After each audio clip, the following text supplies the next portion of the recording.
I swear, every time I stream, or every time I begin this stream, there's this stupid line of light right down my face.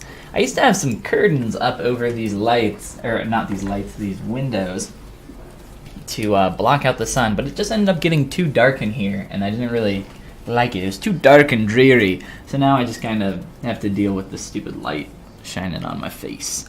Well, that's okay. We're going to continue on Android 17 today. We got a lot of cool stuff done yesterday. I ended up going through at the end of the stream yesterday and fixing up the low poly geometry that we have down here. These are just some cylinders that I poly modeled up to begin forming what are going to be what I'm going to continue calling his leg warmers, even though they're kind of more so socks than anything else. But the way that they are illustrated in the concept, they're kind of more so leg warmers. I think in the original Android 17 they're tucked into his shoes, but in here they're clearly over top of his shoes. So we're going with like leg warmers, I don't know. We'll try to go as close to this concept as we possibly can and only make sacrifices in the design where it is absolutely necessary.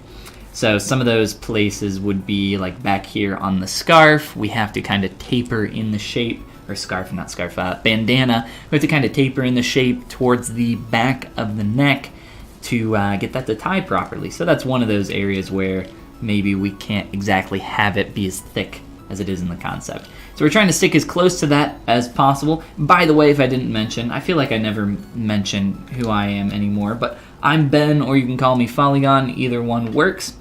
I stream every day here on my channel, except for Sunday at noon EST, and actually it's Tuesday, which means that I'm streaming on the Pixelogic ZBrush channel tonight as well, which is going to be a lot of fun. And it looks like my stream is frozen, so hopefully you guys can still hear me. But what's going on, Pelmy? Welcome back, dude. How's your day going so far?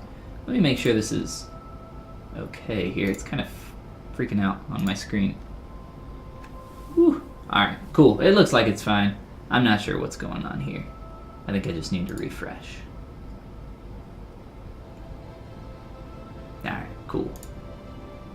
I'm just going to say it's working. Alright, well, let's get back on Android 17 here and see what we can do. There's a lot that we still need to do. We have gotten a lot of good work done thus far. One of those things that I wanted to do today was think about adding in some poly paint. Just some quick paint, get something on the canvas on the character here, and then kind of go from there. Do kind of a once over. Typically when I start adding poly paint, I like to just sample some quick colors from my images, whatever I'm referencing. Start with that and then just start filling in as much of this as I can. So let's go ahead and just grab a few of these. Color is a lot of fun to add to your characters. It starts making things really come alive. Even if it's just a quick little block out of a few different colors here. I find it to be a lot of fun. Let's maybe grab a little bit of that lighter blue. For the shoe down here, I'm actually, let's see. I want to separate this. Not exactly like that, no. Let's try the select rectangle. Get rid of all of that. And I think that should be good. So let me split that really quick just to do a test here. Okay, I think that's what I want. So that blue for the top of the shoe. And then for the bottom and front portion, just kind of sample this off-white here, as well as on the front. Now I know that's kind of bleeding in there a little bit. Actually, so once I add actual subdivisions in there, it will not bleed through at all. So that's good. What I do want to make sure of though, where's my pen? Of course, it's on my lap. Whenever you can't find your pen, it's always, or at least for me, it's always on my lap. Alright, so let's just grow this down ever so slightly. Just a little stretch. Just a tad. Just a teeny weeny bit. And then I'll add a little bit more geo there to the shoe. For the laces, I think I'll do the same off-white there that we have. And then for the little rings here, I'm actually kind of liking that darker color there. Let's see, maybe like a mid-tone there. Something like that. If we want, we can even add some subdivs on some of this stuff, just to make sure that we're getting up to a good place. I think I already subdivided these. I did not. Okay. Or, no, I did. What's going on here? Let's reconstruct. Alright, cool.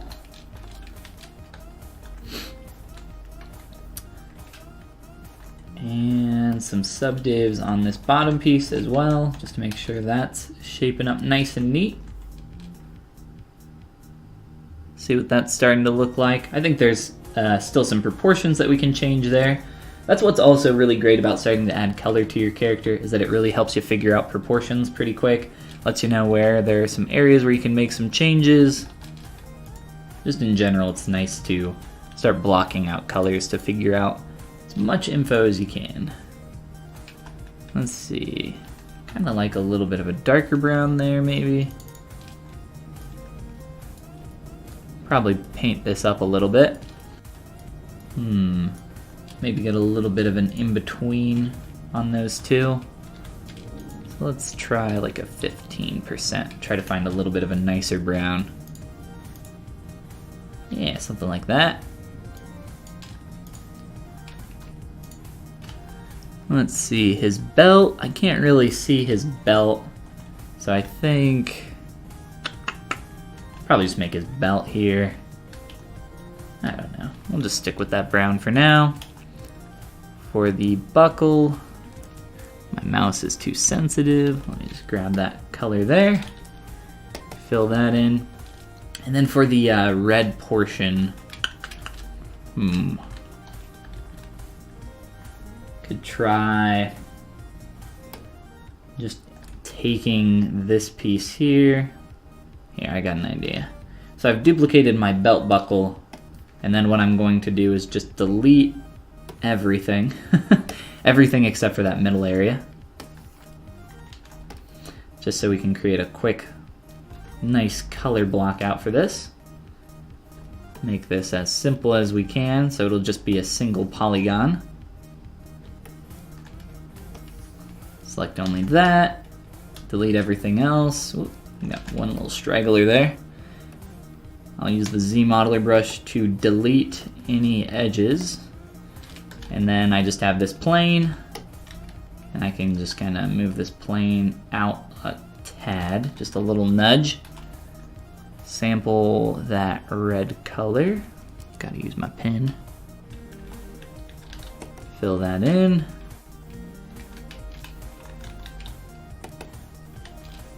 Voila, just like that.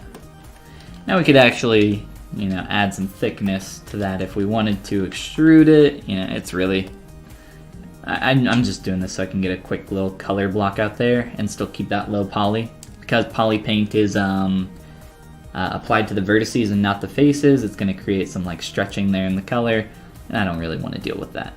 So just a single polygon is typically enough. I'll just extrude that ever so slightly. And probably brighten up this red a little bit. Just with the material I'm using, it feels a little bit darker. Let's maybe sample that red up there. There we go, that feels a little bit better. As for the skin tone and the hair and everything, let's figure that out. Oh, and let's make this all the same orange. I actually like that orange and black combo there a lot. I'm digging that orange. For the hair, looks like it's pretty dark here, so that's fine. Sample that. Skin tone, let me just grab kind of a highlighted area. Typically for skin, even on a stylized character, you're gonna have to do some kind of poly paint to get some variation on the face. So very quickly what I'll often do is grab some kind of color to base that out. Sample kind of a highlighted area that I see, and maybe like a darker shadowed area that I can see. And then from there, let's see here. Let's turn our RGB intensity way down and just paint this face up ever so slightly. So I'm just using the standard brush with RGB on, a very, very low setting. So I can press pretty hard and get that on there really, really quick and really strong. Typically what I do is I just, very lightly, very low RGB intensity, figuring out some of these like highlighted areas. There's also, a lot of references that you can find online for how to paint faces. I'm just going off of what I'm seeing in the face, and I can sample a few different colors. There's also, like I said, a lot of stuff that you can find online for like the order in which you want to paint faces. This is an illustration by TB Choi. Typically, layering on the face. Typically, skin tones go a little bit more yellow on the forehead, a little bit more blue around the chin line, and a little bit more red and reddish orange in the middle of the face. And you'll see this a lot in like classical painting or just in, painting in general. That's just a quick little guide that I keep handy if I'm ever painting stuff. But for something like this, I'm just trying to match the reference as best as I can. So a little bit of some highlights here, maybe some like darker areas around the chin and all that. But other than that, just really subtle. Maybe grab a little bit of that shadow under the brow. Typically, if I'm hand painting in shadows and highlights, I try to be very gentle, very subtle. It's really easy to overdo it, much like kind of what I've done here. But what's awesome about ZBrush and poly painting, especially when you're blocking out little things like this, there's a really easy way to knock a lot of that information back. And I'll show you that in just a moment here. Keep going just a little bit more on the face paint. I'm, again, just trying to do this quick, trying to get a nice block out for where this stuff should go. So we don't need to spend a ton of time on it right now, but just getting an idea. And maybe a little bit more here. I would probably be okay with this. I might try to equalize some of the color. One of the ways that you can really easily start to get, if you're getting like a lot of areas that are very dark and very light, you can kind of equalize that by finding some kind of mid-tone in your face, something like that. Keep your RGB intensity very low and then just click that fill object button a few times. If I crank this up to 100, of course it will just fill in all of that singular color. You can see how much of a difference that makes between those two. So with that low setting, you're kind of, think of this as filling in like 10 or 11% here. So just fill object a few times and we should be cool. I'm digging that. Probably some more highlights and some other stuff I would do here, but for now, I think that's cool. To ignore what's going on, are we live? We are live. How are you doing, man? Welcome to the stream. And just make sure you reset your RGB intensity after doing some of that stuff if you were playing with it. So if you're going to continue filling in and blocking out additional colors, it's a good idea to reset that. I guess these eyelids, which we have still as a low poly piece of geometry, I'll have to mess with that corner of the eye quite a bit more, I think. For the actual eyes, typically I like to just do a toy plastic material and then I'll paint in the pupil. Let's see. Give me that poly group there. And then let's just fill that in with black for now.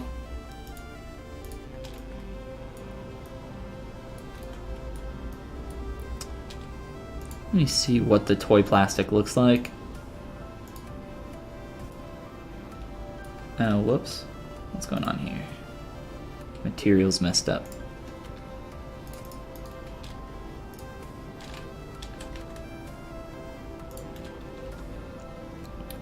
So I'll probably hand paint in the little reflection later, because I'd have to move my light pretty low to even get that to be seen.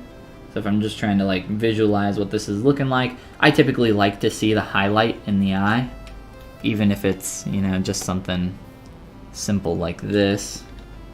Just sample a quick color, or the white of your eye, and you can just like paint something in. If you don't want it to be symmetrical, just turn off symmetry, and even if it's just, you know, something temporary, a quick little couple highlights or something like that, just to make it feel a little bit more alive. Or you could give it the real, you know, anime style anime treatment and give them like 14 eye reflections. So kawaii. And go as crazy as you want here. I'll just leave, you know, two quick little dots here. If anything, I'll make them a little bit, you know, maybe not as bright. And we can look at doing some painting later with that stuff. So let's continue blocking out some more colors. Grab our ears. Hide our hair for a moment. mRGB. Fill object.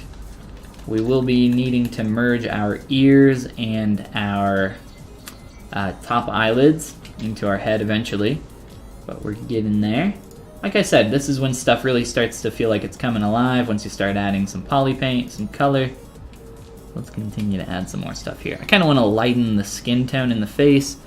It feels a lot more fair complexioned here than what I have, so I've probably just kind of taken that a little bit too far, I think. So let's do that same trick that we did before with the low infill, low RGB, and just 1, 2. Yeah, that looks a lot closer. So 30% added there. Let me just sample that skin tone. Go down here and fill this in for our hands. And we started to block out a lot of these colors already. So like I said, you know, it's really easy and quick to start filling this stuff in, and it's also very helpful for figuring out a lot of your information. I can already see like a lot of things that I want to change just right off the bat with this, which we will do. Namely, one of those things being inside of the scarf. But proportionally, there's quite a few things I want to change. Got a similar feel to the twins from How to Train Your Dragon. Oh man, I don't remember what those characters look like.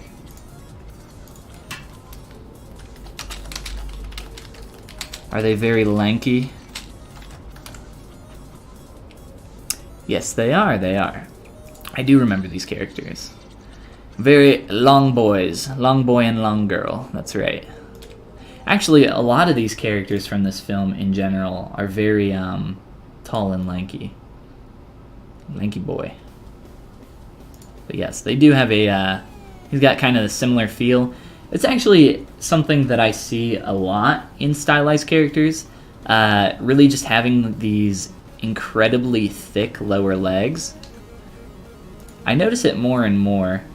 There's definitely some stuff here that I probably want to change proportionally. I don't think it's incredibly far off, though. I'm talking about the legs here, specifically. What's going on here? I might need to fix that edge.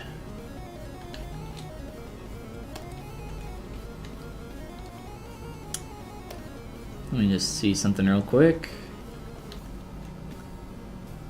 Maybe just round that out a little bit more.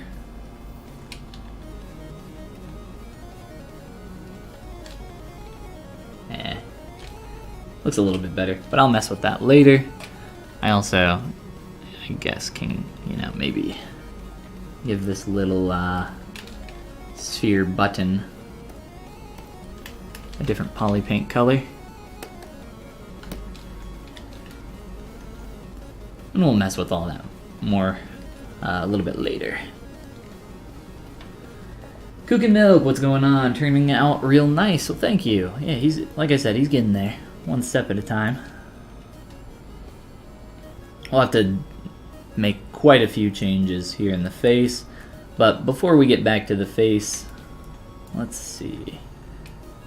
What's going on with our shoes? Since we were messing with our little leg warmer doos earlier. Leg warmy doos, warmer burgers. Let's do that a little bit more. Transpose master. And I think I'm just gonna make the feet a little bit shorter.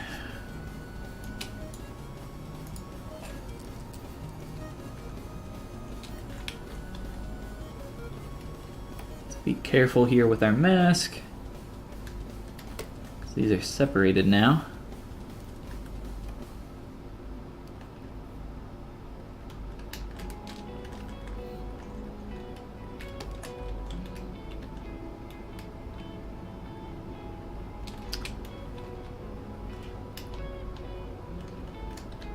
Hopefully that retains that shape.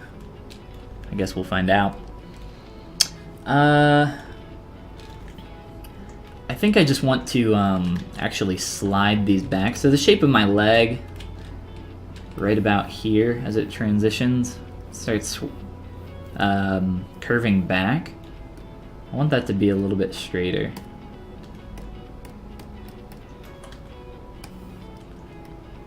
And that also means kind of shifting this foot back a little bit, which isn't very hard.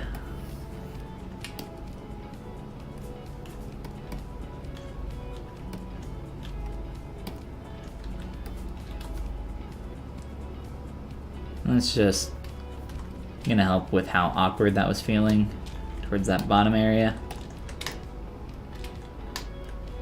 This also means that we'll need to make a couple adjustments here to the weight of our character. So now he's gonna feel a little bit off balance. He was already, he already had this pretty strong lean going on. And that was to help a little bit with the posing once we got closer to that. But just to, I think, make this guy feel a little bit more balanced. Let's look at what we can do here.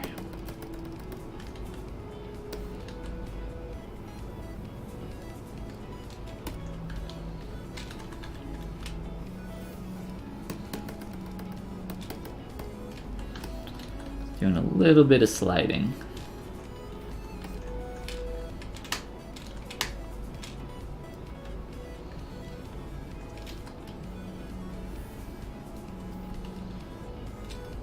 So he's still definitely leaning back, but at least his legs are a little bit more on par. And I think I'm totally fine with keeping the lean back that he has for now. So I don't think we'll mess with that too much more. Turn perspective on, and let's see what the damage is on our shoes. I think they should be okay. I guess we'll find out here. What's going on, Wyvern? Welcome back. As well as everybody else that's joining us. How you guys doing? Getting some sculpting done on our Android 17 boy. Your feet are cold. Put on some socks. What are you doing?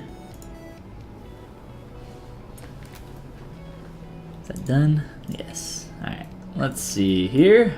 Check our weight. Just look at how that's kind of blending into the shoe there.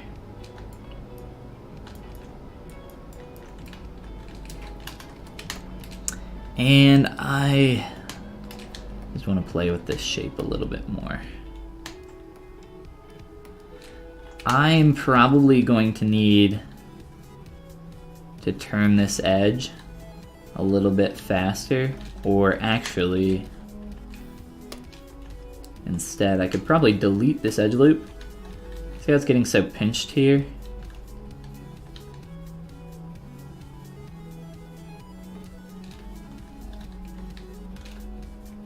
And hopefully kind of wrap this back in on itself a little bit better.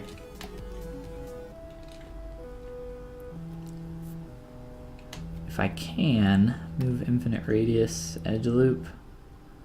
I would really like to just tuck that up in there.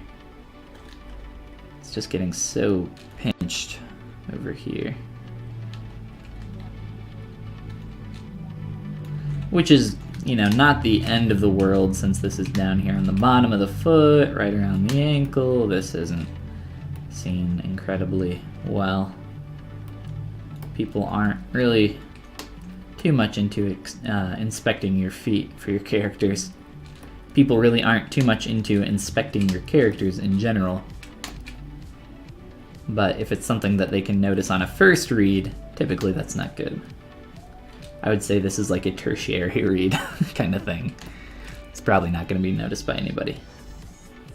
But just for my own sanity, a little bit more cleanup down there won't hurt. We'll continue to do that a little bit more. We'll also be doing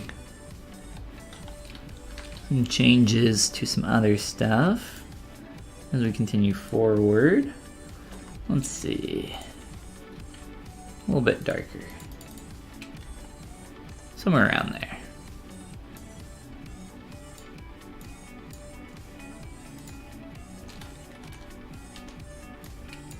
Cool. All right. Still stuck on modeling hair. Been creating hair cards for game textures, but it's manually done and it's zapping my life. I just aged 3 years. Oh no. That's no fun. Yeah, I mean, hair in general, no matter how you're doing it, is time consuming. It sucks. It really does suck. So I know your feel. I know your feel. Oh no. Drop my pen. If I'm not losing my pen, I'm dropping it. Alright. You're not old, just ancient? Well, thanks. I know I'm not old. I'm just a wee bab. Alright. So I'm gonna spend some time just kind of doing a once-over on the character, and then we'll maybe get into some more specific stuff. But let's just take a look at some areas that we can fix relatively, you know, quick and easy.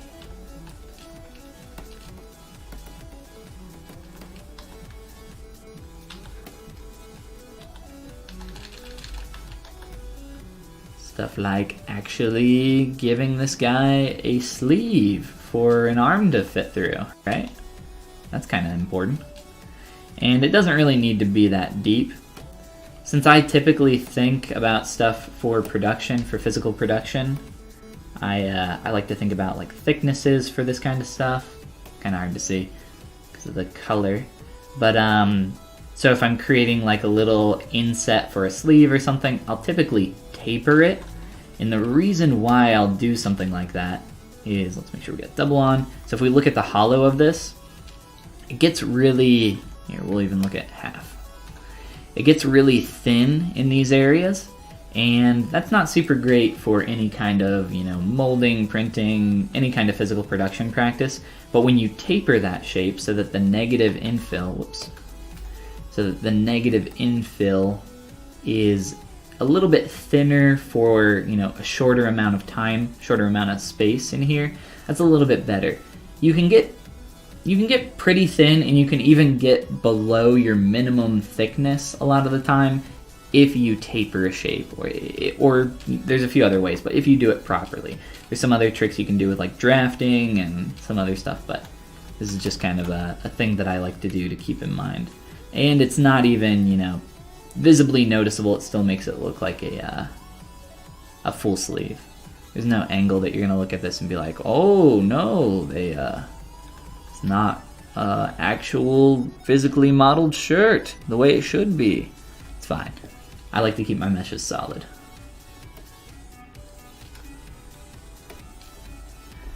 We can also get into some secondary forms in our shirt. Stuff like these additional folds down here. Might wait to do that until we get into posing, but his pose isn't like so crazy that we couldn't do it in the neutral, so I wouldn't feel bad about tackling some of that. These pants are a little bit too light too for this kind of base color I chose. Let's sample this darker shadowed area just to get these colors a little bit closer. Whoa, no, stop.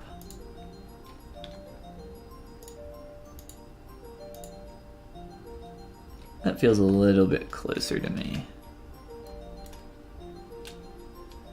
For something without actual texture. It's got a really simple like paintbrush stroke texture going on a lot of this. Kind of looks like a like some kind of rake paintbrush or something. Not sure, but I like it. I like it. In terms of secondary forms on the pants, the main thing we would need to do is just get in a couple seam lines. So we'd need a seam line. Let's grab just a damn standard brush. I don't like to sculpt in my seams for stuff like this. I would probably sculpt it in for the front seam, but for the sides of the pants, for this kind of stuff, and for that inner seam line in here, I don't like to sculpt that because it's not as clean or specific as you can get with another method, which is very nice, which I can show you guys. And there are some actually really cool seam brushes by default in ZBrush, if I remember correctly. It might be, or maybe it's not by default. I might be lying. This might just be something I have. I don't think this is what I want. Does anybody remember? I'm pretty sure there's a, is it under the chisel? It's not under the chisel, is it? I can't remember where it is because I don't use it very often. I don't think it's an insert mesh. It's more of just a freehand stroke. I can't remember what it's called. I thought it was like something seam brush. Maybe one of you guys knows. It's not incredibly important, and it's actually not that hard to make. Let's turn off the color value here. So what we have here is a drag dots stroke. It's pretty much the same thing if we were making some kind of stroke for a little bit closer to the seam that you would see around the front and back of a pair of jeans. We would just have to change our alpha, and maybe, yeah, I don't know where it is off the top of my head, but maybe that's what I was thinking of. Something a little bit closer to that. Still not the exact shape that we're looking for, but that's not too far off actually. So I don't like to do stuff with those specifically. What I like to do for seam lines down the side of the pants is I like to use a separate brush with either the curved tube brush or whatever you want to play with. It's really up to you. And then I like to draw out that curve. You can take however long you want, use whatever brush stroke you want. I'm just doing a quick little illustration here.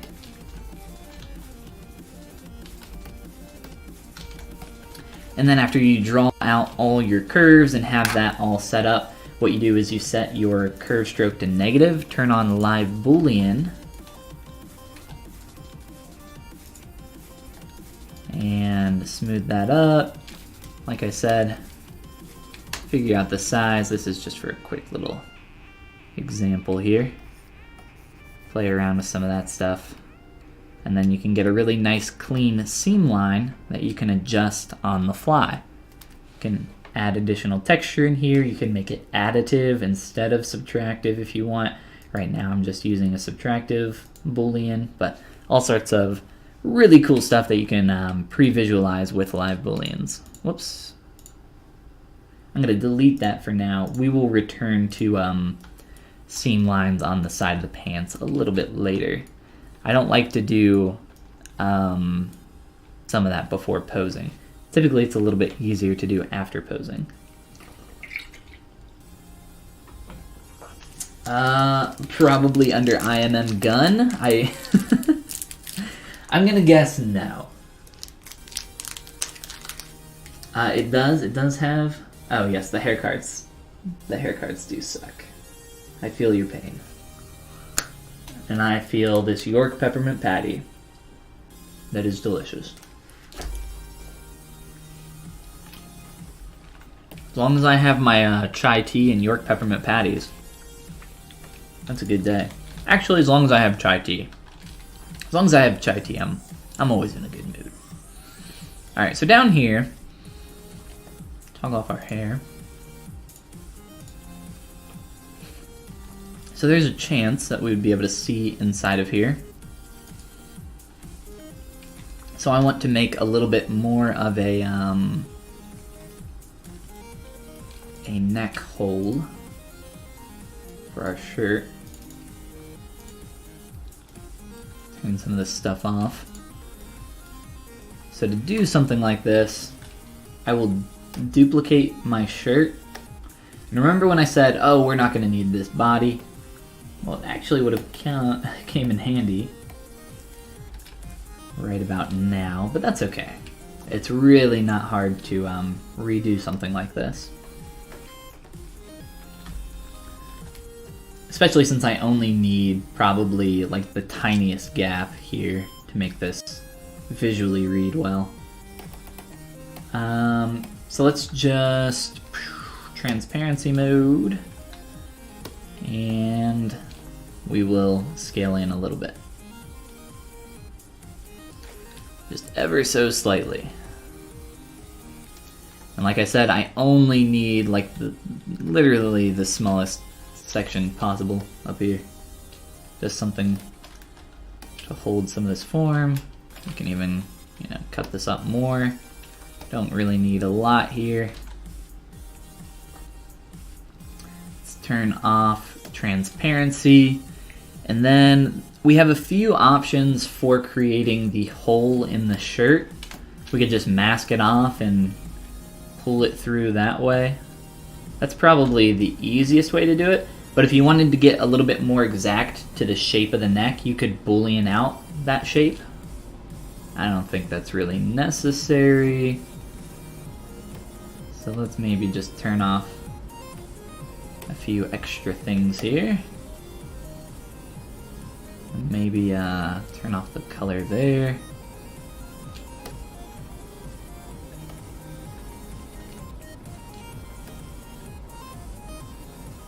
Alright. So I'm just going to mask around our neck. Just a little bit. I think that's the wrong mesh. Is it? No, it is not. That mask looked too low resolution. So just a quick mask around here. Doesn't have to be perfect, because we can clean it up afterwards.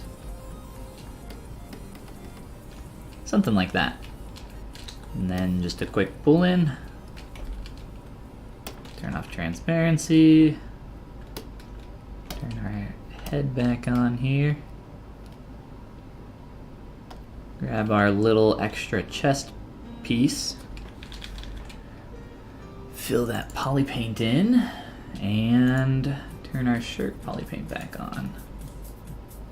And then we can start adjusting this a little bit more. Probably turn off our scarf as well. So most of this is covered up, but just if there is a situation in which there's an angle that you can, see down in here a little bit, I want this to have a little bit more information. And then it's really easy for us to blend the neck and the body chunk. Our body wedge, I'm gonna call it. It's a little gross. But our little body wedge here, we can merge that into our neck/head and, get that blending a little bit better instead of just going like perpendicular into it, which feels very awkward. Let's clean up the shirt first.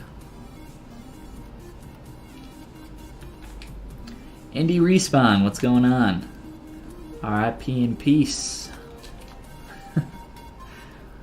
Yes, we will butcher our butcher our boy, our tall boy.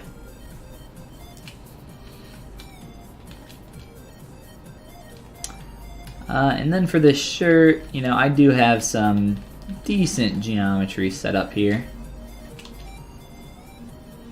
Oh no. I was gonna Dynamesh this to clean up some of this around here. I might be able to get away without it though. Maybe. Maybe so.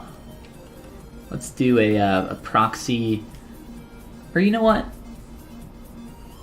There are a few things that we need to merge together on our head, and this is probably the best time to do that.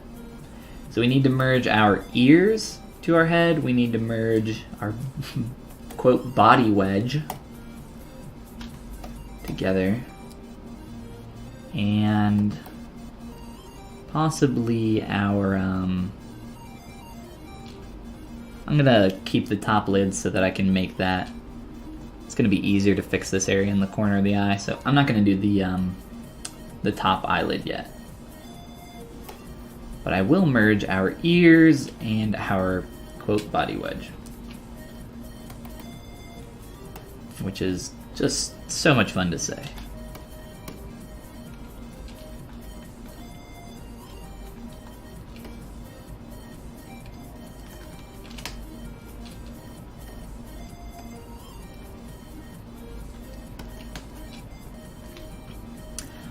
So a fun thing about ZBrush is that it can only remember one of two things between Dynamesh and, well, when using Dynamesh, it can only remember one of two things, polypaint or polygroup information.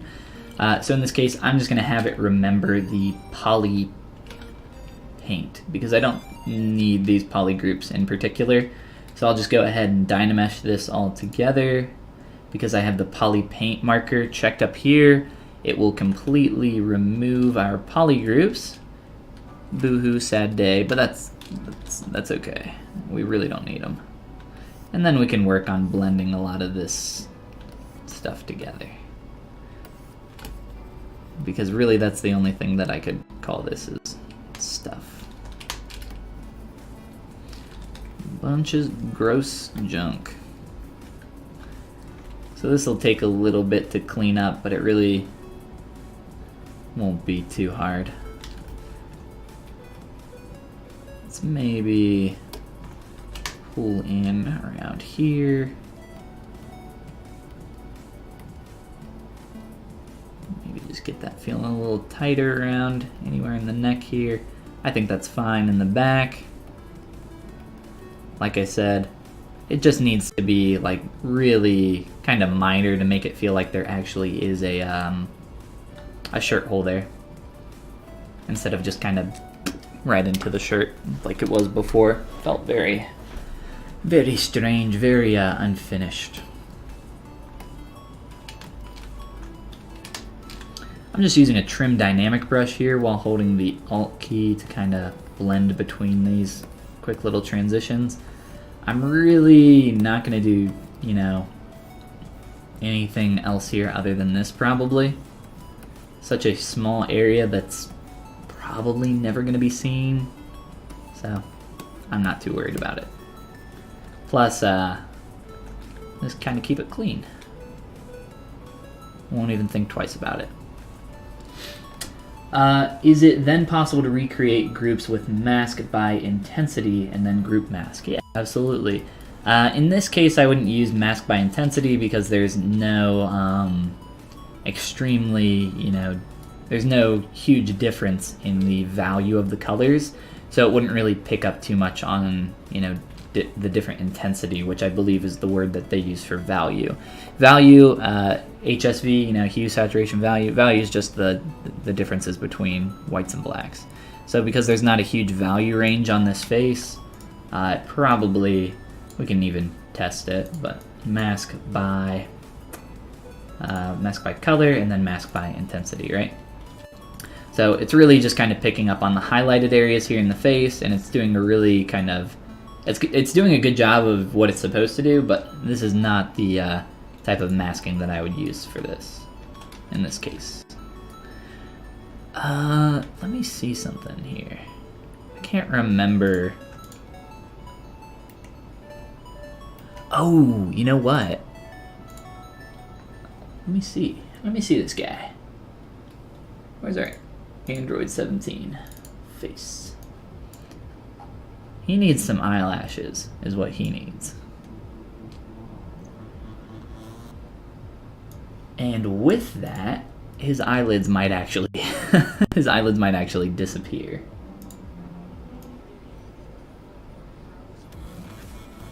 How am I gonna do that?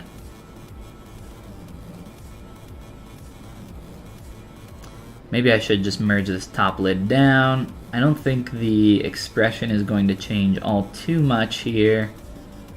Trying to think of a reason why I wouldn't want to do that. It might get a little weird in the corner of the eye for retopo, for like quick retopo, but that's really the only real reason that I can think of not to do this.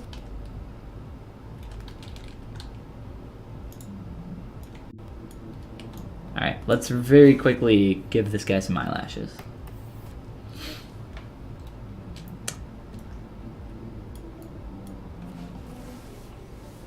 And you can notice that when we Dynamesh, we lost some information.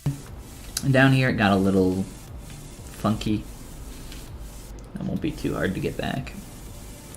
Mainly, a lot of the polygons were just kind of getting really stretched and screwed up, so we needed to Dynamesh anyway. It was going to happen, no matter what. The ridge here on the face as well, between the face and the blocked out ear, is probably not necessary. And that's probably something that we'll need to blend between a little bit better. But that'll be easier, of course, once we get some subdivs in there, so let me do that for now, and I'll mess with that later. Alright, eyelash. Stay focused.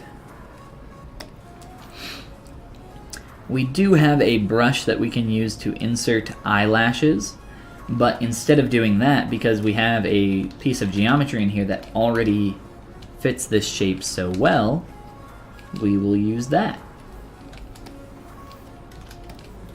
But instead of using this full shape, I'm literally just going to use this flat plane. And then with that, I will move it down a little bit. And add some thickness, change the color, make a few more changes, and we will be in business.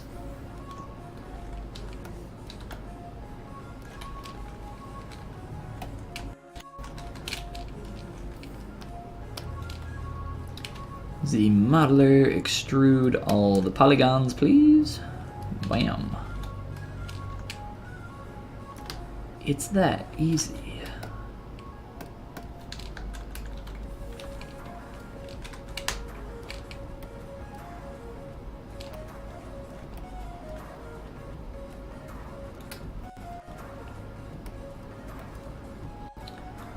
So start off here, I'm just shaping this up a little bit closer to the eyelid.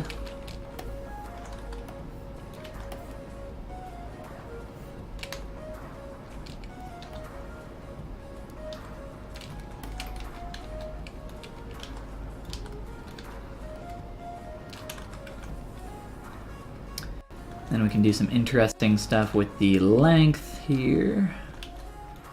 Grab this outside edge. And I like to think about tapered shapes a lot when I'm playing with my eyelashes. Also, we can kind of end that a little bit earlier. I'll do that in a minute. Kind of pulling out some of the shape. From what I can tell here, you know, it's a pretty just simple line that flows along that lid. And then kind of has a little bit of a corner to it. And maybe comes down a little bit on the inner corner and outer corner, just a tad.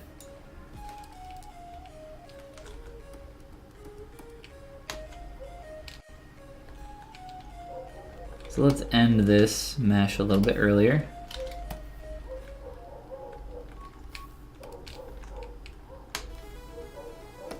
And listen to the doggies bark.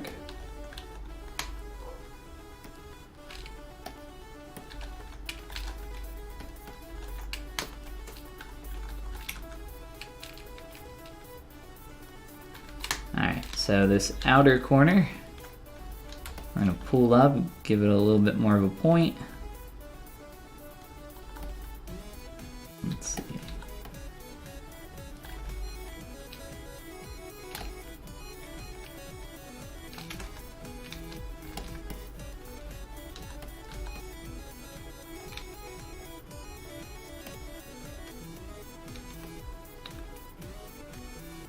And I might kind of go solo mode here for a while, just so I can work in this area a little bit easier. Turn some stuff off.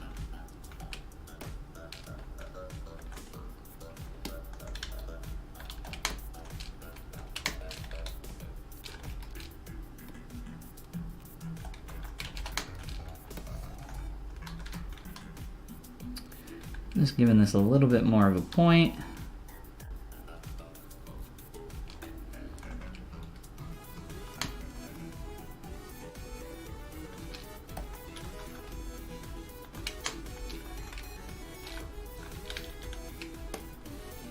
And let's just kind of see how it's shaping up.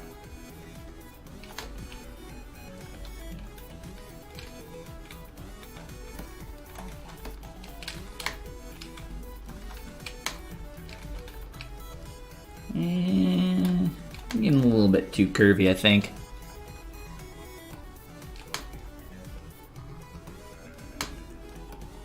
Still want to give him a little bit more of that corner that I'm seeing though.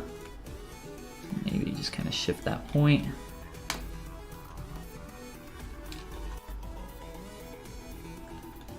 Yeah, something like that.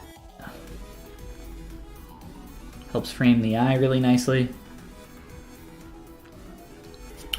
And then looking at that bottom lid, it does seem like there's a little kind of piece coming down here. I'm just gonna say that's shadow and not worry about it too much.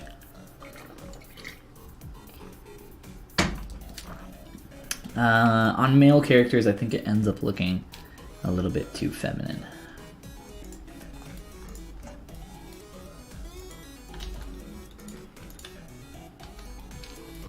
Help add a little bit more, just, you know, expressiveness to the eyes, helps frame them really nicely. Something nice and clean and simple. Can pull this out a little bit more if we want.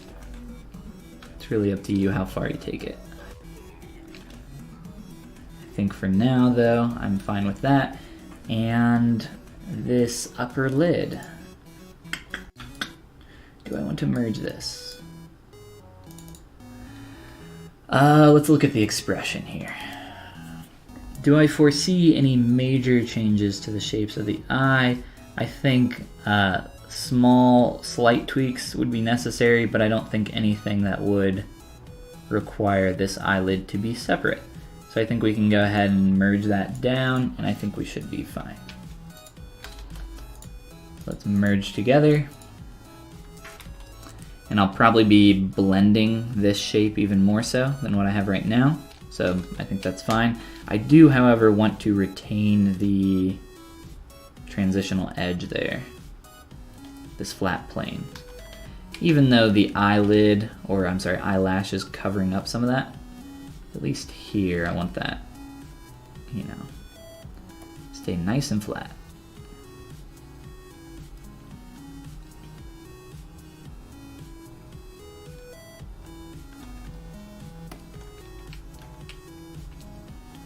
All right, Dynamesh. And as I mentioned, we're gonna need some cleanup in here. I think it'll be a little bit easier too, now that this is kind of merged together. A little hard to work in there without subdivs. All right, let's remesh our head and go from there. there's still some changes that we want to make to this face. Some pretty major changes. Let's see here. So a few things before I go about remeshing this. ZRemesher really doesn't like these tight, smooth brush intensity got lowered. It really doesn't like these jagged edges from Dynamesh. And I don't want to get any holes in my geometry, so I'm just gonna spend some time and clean a little bit of that up. Maybe try lowering the resolution a little bit. I don't think we should lose too much. Yeah,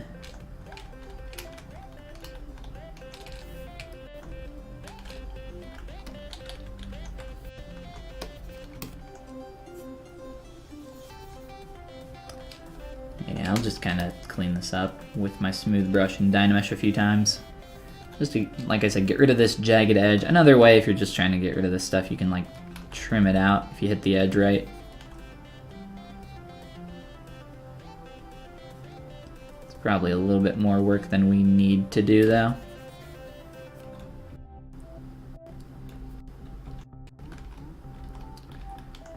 Or you can even slice stuff off. Really, the sky is the limit.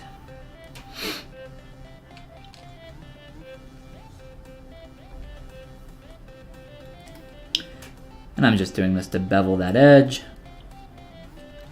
Get rid of that jaggedness. Delete, close holes, mirror and weld. And whenever you close holes, it's going to fill in the poly paint color that you had selected. So that's fun, nice and dark. Back here, this is kind of the main area where it's really screwed up.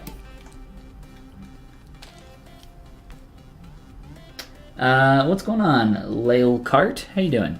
Do you need a super PC to use this program? You don't, no.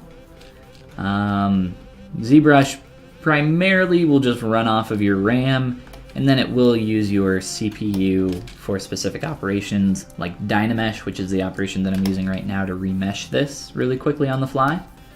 Other than that, you know, just RAM and CPU, you don't need a graphics card really at all. Even onboard graphics and you'll be fine. Doesn't really use it. But yeah, you don't need a super computer. All right. So there's a few things that we could do to make the remesh a little bit more clean, and we could take some time to do that. I'm not really, you know, super concerned about the face topology. It's all pretty much there already in terms of form. Mainly what I'll be doing is just, you know, a few slight changes to some areas to clean some stuff up. Whoa. That was strange.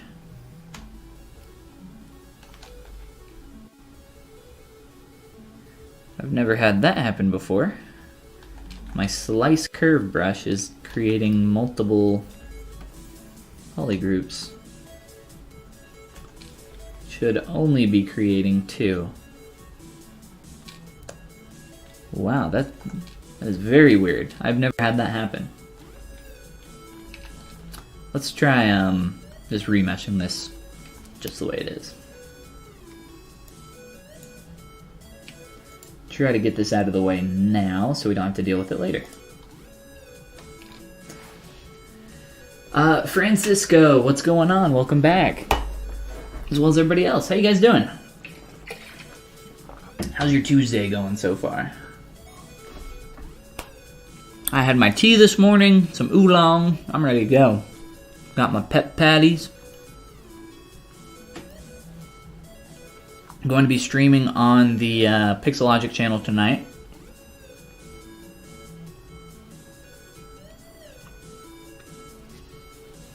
Streaming on the Pixo channel at 6 EST. It'll be a lot of fun. Probably be working on this guy some more.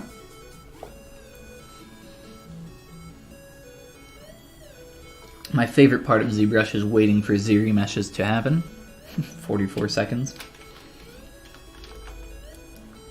Alright, so like I said, we could do some stuff to help retain the topology here a little bit better, and that's really unfortunate that that was so dirty. You know what, instead of the ZBrush, or I'm sorry, instead of the slice curve, why don't we play around with some masking and some poly groups? This is always nice and fun.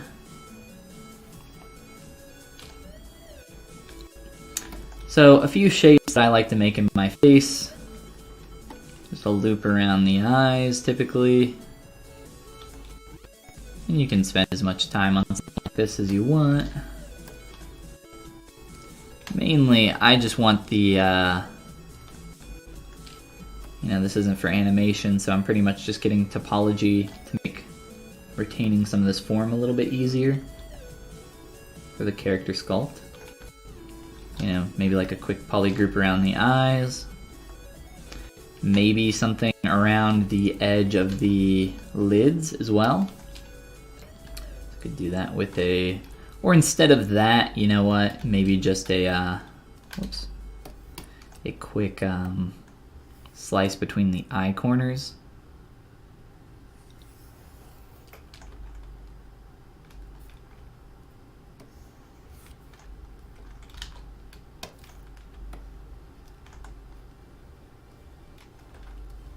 Just so it retains those tight edges in there a little bit better.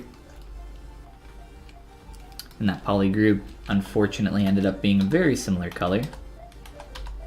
There we go. So just something quick and simple there, and then along the mouth line here, if I can get it to rotate properly. Didn't mean to use that brush.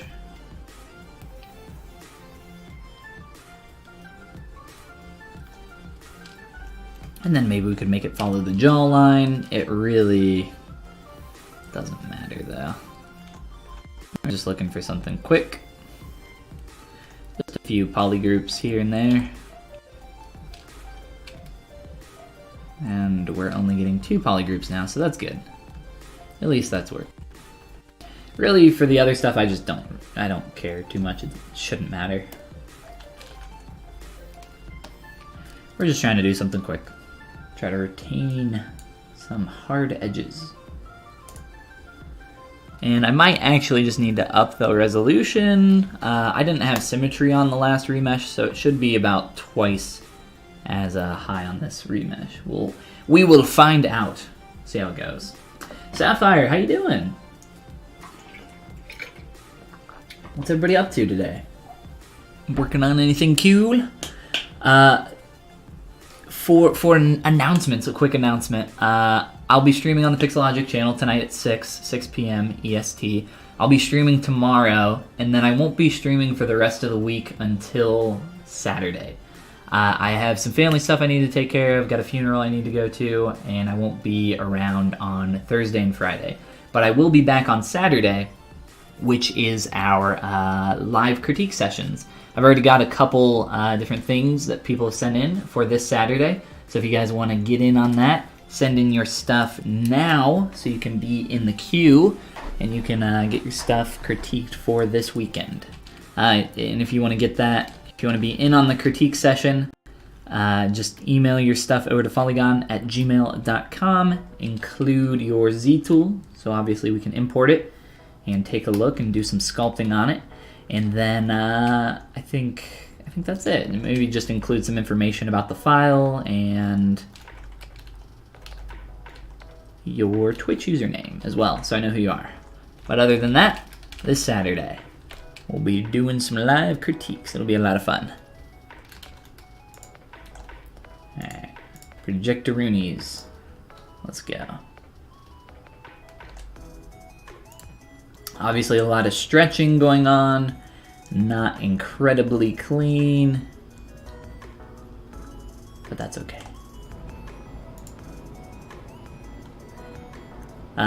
I might take the time, off of stream to really clean up the topology around here. Only if it's necessary. I think for the expression though, I think for the expression, we're pretty close to what we're going to need. There's just some asymmetrical changes that we need to make once we get into the actual breaking of asymmetry. Mainly, there's just a few proportional things I want to do here in the face, though. Other than that, I think we'll be alright. So the reason we had to remesh is we combined a crap ton of stuff here. And when I did that, you know, we lose those subdivs, so we want to get those back and make this a little bit cleaner, blend a little bit nicer. Doesn't need to be anything too crazy in here. Like I said, just a quick blend. Will it blend? Looks like it.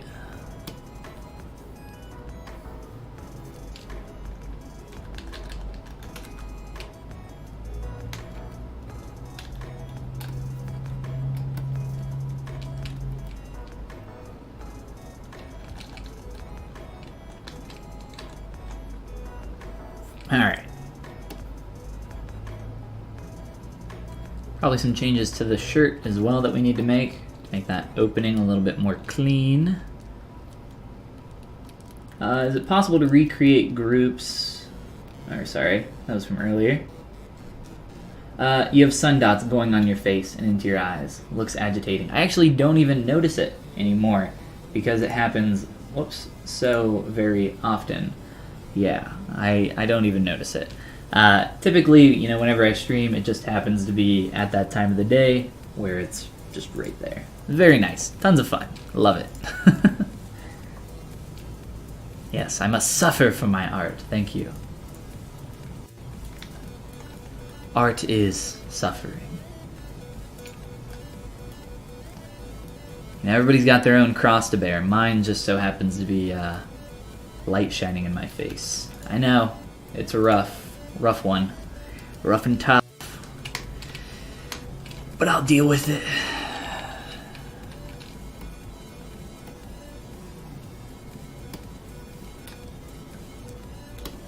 Alright, let's fix up our shirt next.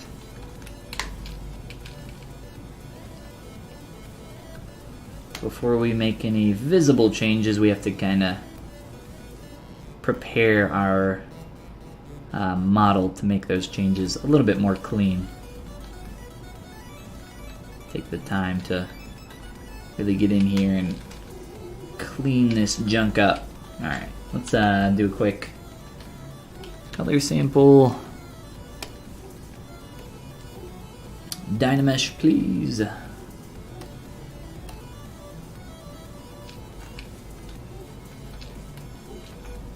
$300.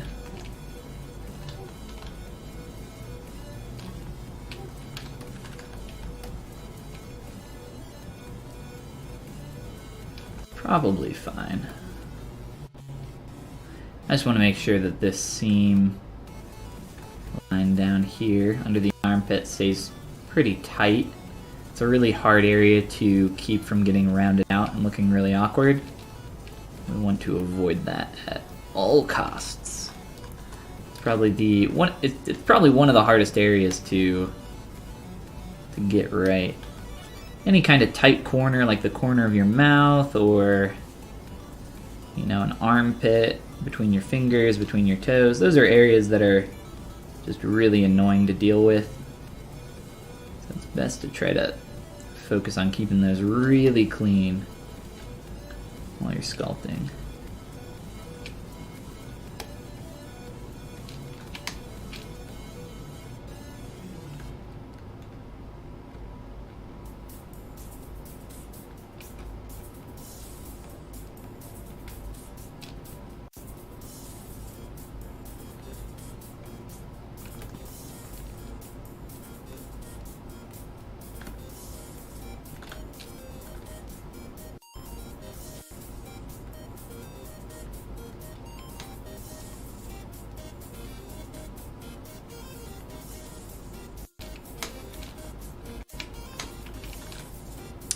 Alright, other than that, I think we're probably fine here. Maybe just like a little bit of info here on the edge. It's not super necessary though.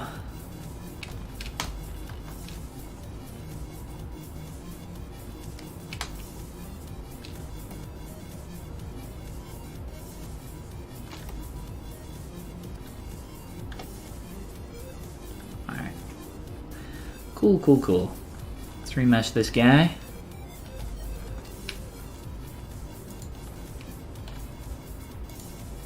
One thing I might do, let's see if my slice curve brush is still acting weird. Looks like it's not now. Maybe it was just something with the face. Really, I have no idea what was going on there. But again, I really want to keep this super tight edge here around the pit.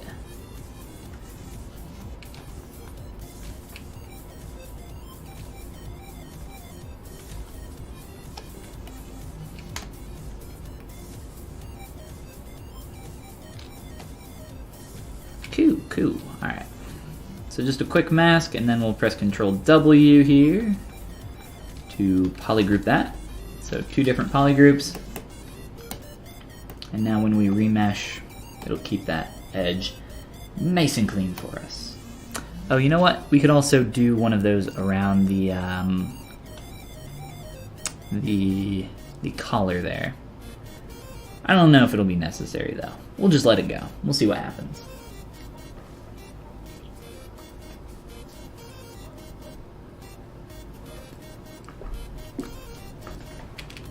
Alright, yeah, I actually did pretty good there. And then we got the tight crease for the armpit. Perfect. Alright. And this is low poly enough that it should be really easy to modify for posing. Or for these secondary folds down here. Those will be fun to do.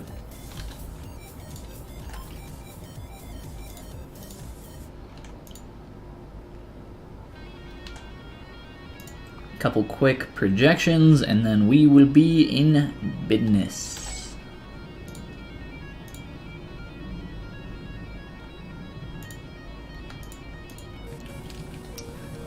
Reapply our poly paint and material,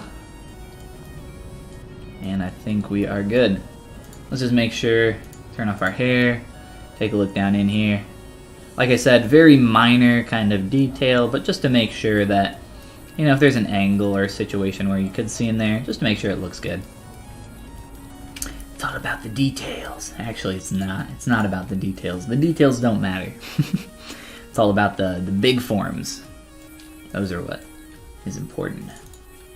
Alright, so there's definitely some stuff that we can change in our face and get closer to what we're seeing in our reference image. A few things. Let's import actually our head. Just the image of the head here. Add it to spotlight. Move that one out of the way for now. And yeah, that's good. That's good right there. So, a few things. I'm thinking that we could maybe tighten up some shapes in the eyebrows, maybe thin out the eyes a little bit more, maybe just make the eyes a little bit smaller in general. Let's turn that off really quick so we're not getting too distracted by poly paint or anything. In terms of a basic shape, I think we can just play with a few of those things and get headed in the right direction. In terms of the actual shape of the face, I think we could get rid of some extra volume here. Coming down to that chin. And try to really kind of taper out that face as it comes down.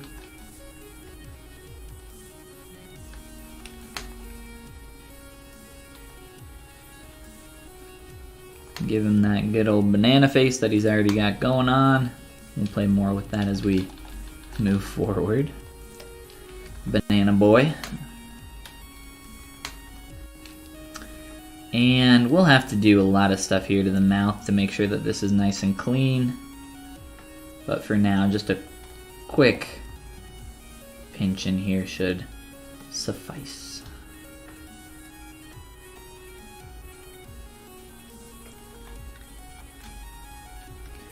Something real quick. Alright, we'll mess more with that later. And then, let's see. I think maybe pulling out some of this information here will help us out a little bit.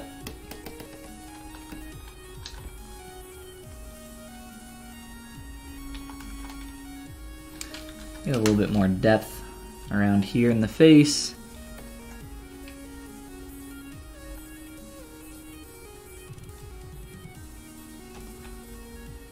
Let's pull this nose in a little.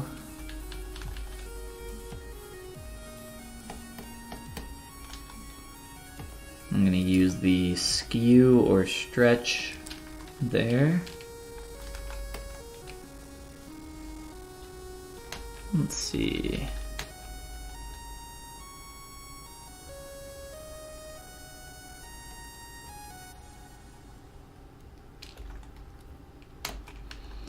Maybe go a little bit flatter here.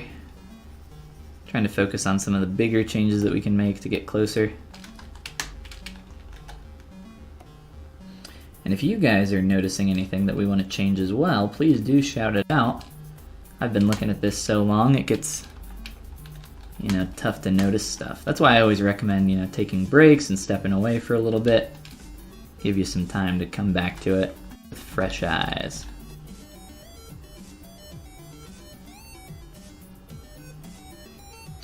I'm just tightening up that line on the brow. As this transitions down into the lid here in the lash, I was thinking about softening this transition a little bit. Just because it's not super visible in the image there. So I'm kind of fine with destroying a lot of this information. Get rid of that harsher or more harsh shadow that we had there. I think same here with the corner of the eye. I think I just want to fill this in quite a bit. I think there's just too much depth, getting too much of a shadow in there, causing a weird read for the corner of the eye.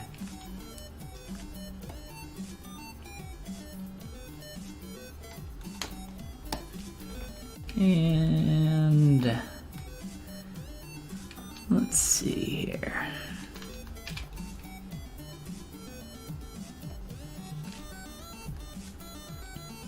Kind of trying to carry this line a little bit up through there. This line is coming down from the brow, right, all the way through here. Try to slightly connect those up. But really, I don't want that to be a super strong shadow. So just something subtle. I like connecting a lot of these internal lines.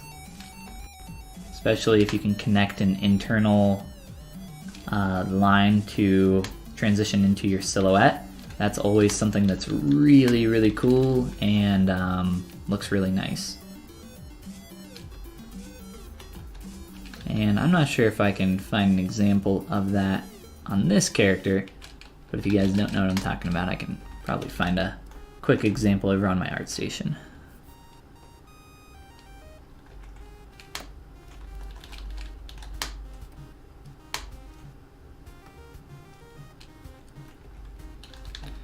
Alright.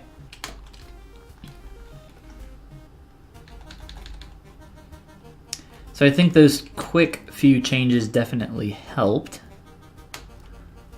Shape of the brow here, as well as the shape coming down off the head. I feel like we're getting too much of a shadow in this corner, and if we can fill out some of this information, that would be really nice. This kind of area is a little tough to deal with, just because it's really easy to destroy a lot of the stuff in your eyebrow.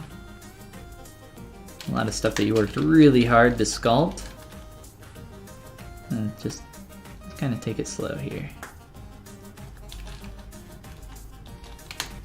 Now that this top lid doesn't matter quite as much though, it's a little bit easier to get in here.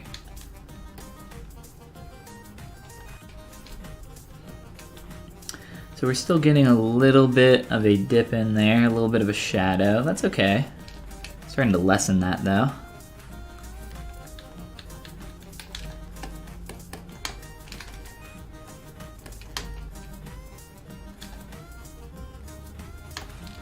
Kind of look at this from a few other angles. See how that's shaping up.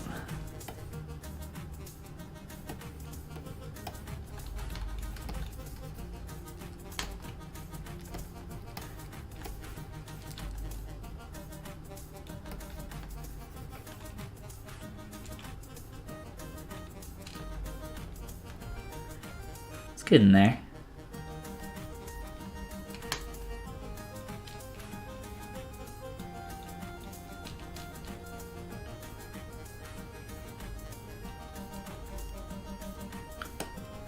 And I don't have perspective on while I'm doing this because I'm just kind of looking at this one specific area. I'll definitely check some stuff here with perspective to make sure that this is feeling like the same character. But typically when I'm making really small changes close up on the face or anything from an orthographic view, I'll turn off perspective. It's just a little bit easier for me to navigate the camera with perspective off. At least I have found that to be the case.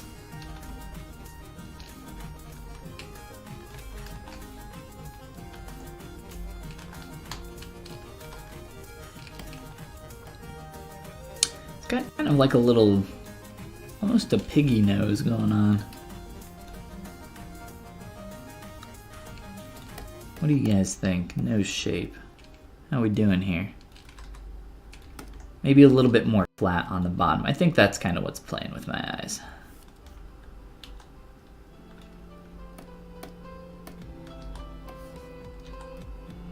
I think that's it. And that's a pretty easy fix, so no big deal.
Definitely shaping up, getting closer.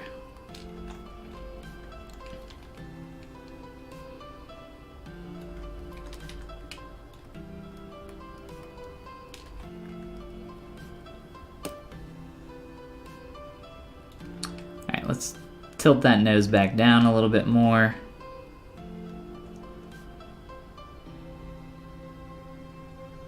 And soften this sharp edge up.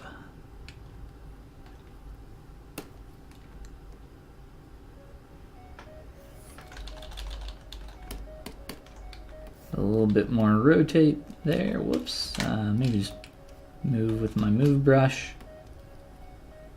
Try to find an appropriate angle. And then obviously we're just getting, that's a crash. Yep, cool.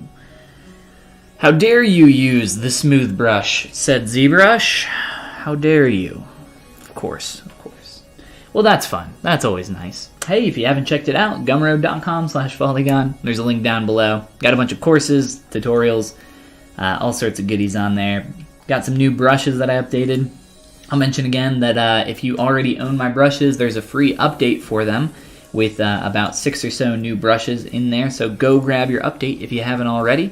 And if you're new here, well, then I have some brushes, materials, and all sorts of awesome little goodies on here that you guys can check out. Well, let's go on back to ZBrush. What's going on? Freaking out? Okay. I'll just grab the recovered Z tool. Should be exactly what we need. And we can get back in on the face. You can see some material stuff freaking out here. Totally normal. Turn our ZBrush paint back on and reapply that. There's just some kind of complex material problems that can happen in ZBrush. All you have to do is just reapply your material though. There's a lot of things that can cause that, but it's pretty easy to fix. Hey, look, I'm doing the same thing I was doing 5 seconds ago that caused ZBrush to crash. Just a smooth brush. Why is it working now? Nobody knows. No one can say. Now let's re-import our head image. Oh, by the way, if I haven't mentioned this stream, the illustration over here is by GopGap. You can check them out over on Instagram or on ArtStation. They got some really, really awesome characters. In general, they just have an amazing, amazing style that I love.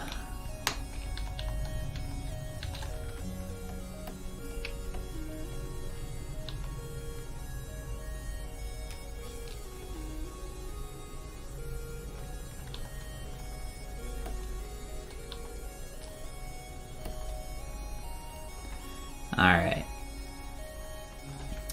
I think just the tip of the nose is maybe a little bit much. I was trying to get the silhouette a little closer, and I think I maybe just exaggerated it a little bit too much. So maybe just a little pull in on the schnoz here. And we still get a little bit of that bump out there for the silhouette. Make sure that that's feeling nice and straight there. Nice and clean. Very nice, very nice. And hope we don't crash again. Let's see, what else is sticking out to us in the face? Big, ridiculous chin, of course. Looks like maybe there's some areas here that could be cleaned up.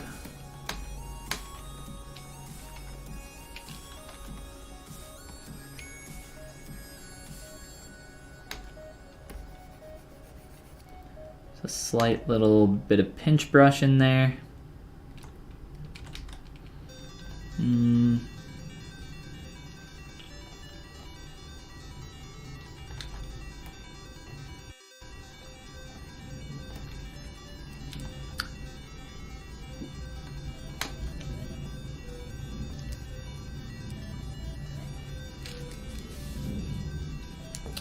That definitely feels a lot closer to what I'm seeing.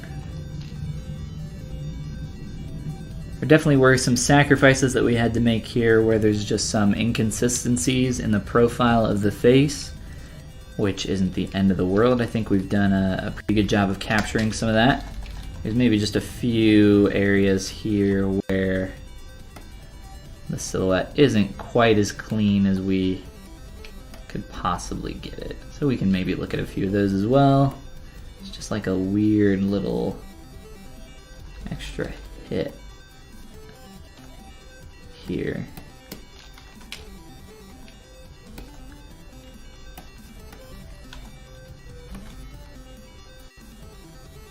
A little bit better. Where is this? There we go. Alright, so really kind of a minor change there. But just making sure that that silhouette is nice and clean, get a really good read. We could also blend that ear up there a little bit better. Get rid of these strokes. here, what do we want to do for the ear? Probably just, let's try filling this in a little bit. And then blending between these two shapes. This is such a simply shaped ear. I never know exactly what I want to do with these types of things. Normally your ear blends pretty nicely into your head, so I don't know, there's some weird stuff going on here with the hair. We could actually, so we can brush part of the hair back behind the ear and then get that extra strand flowing down in front of the ear and connecting. We'll wait till asim to do that maybe. Probably got the hair a little bit too thick as well, which is fine. That's a really easy fix.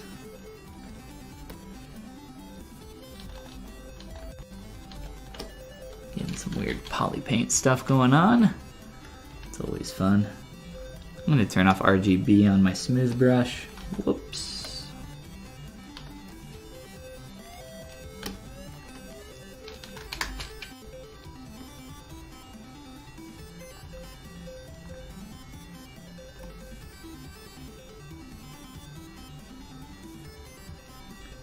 And just kind of tighten up some of this information here. Get that looking real nice.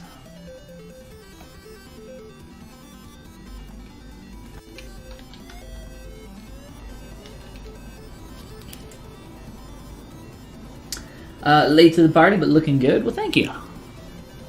Your name's all dark, so I can't tell who you are. Monkey's blood. Well, thanks. Thanks, yo. And welcome to the stream.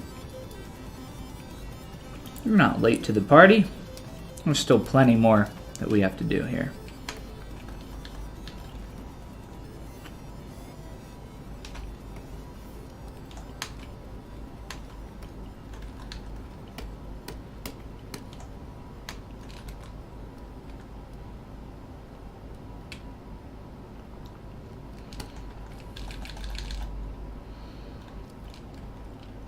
So for our eyes, I just had a quick little pot of paint in there.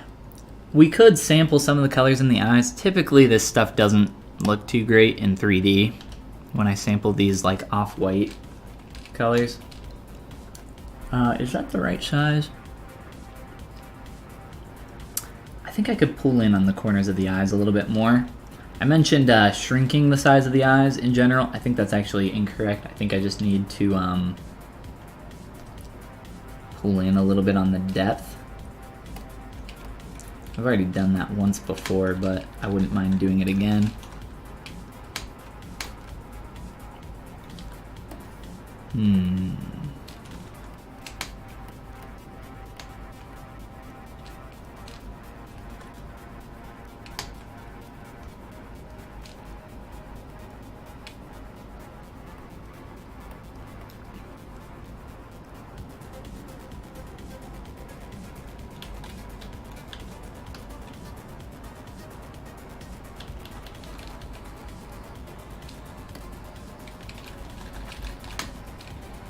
Quick mask. It's really good to try to get a lot of depth on the sides of your character's faces around this eye wrap for stylized characters. Typically, I see it underdone a lot, which is why I typically try to kind of overdo it. It's a lot easier to push back than it is to continue to stretch. It's easier to push forward than it is to push back. A lot more that you need to change just with the way that the face is wrapping and everything else. I don't think this will be too incredibly difficult here.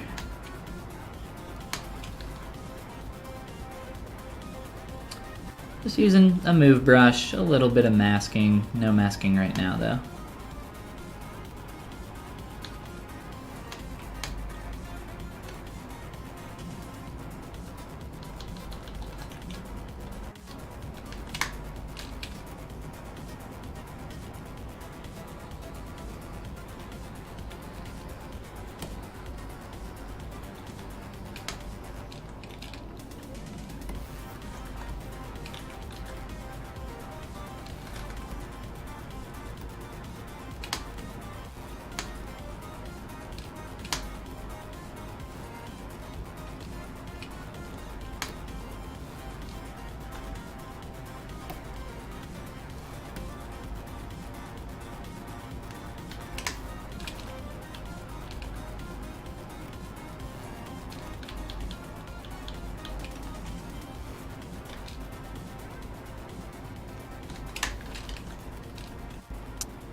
If anything, a little bit of more squash horizontally there, but other than that, I think we're a lot closer.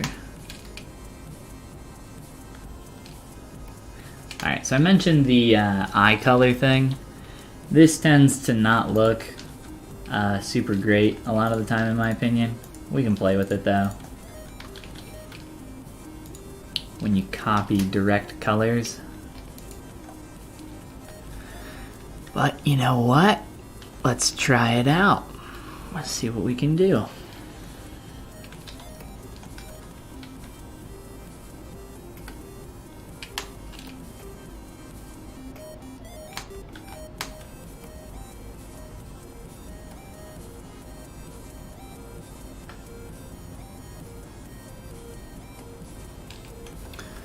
I'll just kind of do this a little bit by hand here. Whoops, we don't have symmetry on. Undo a Rooney.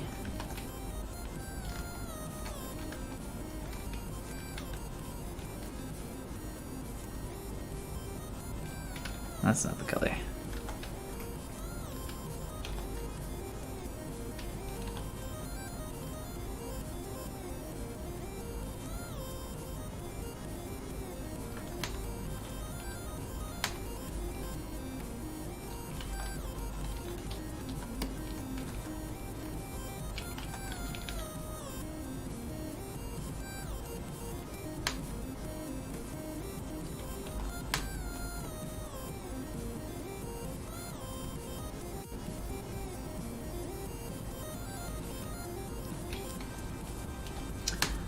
Typically, so eyes start looking really dull really easily.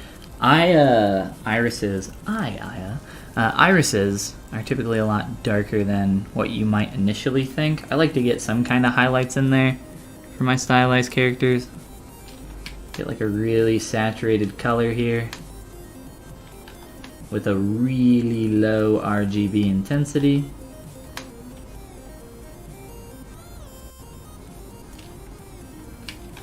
Sample that color again, maybe go a little bit in between those two.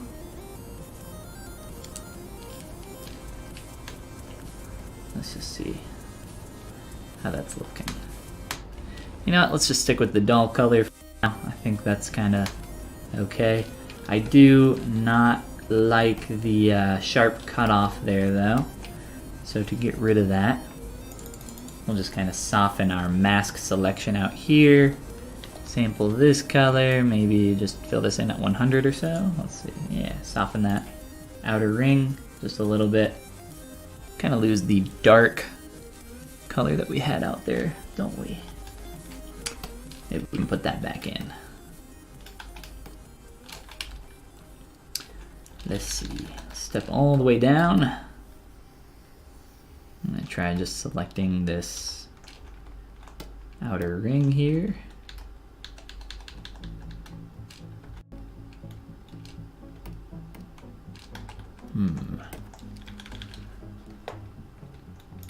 This is probably not what we want. Probably gonna be too much. Too large of a selection.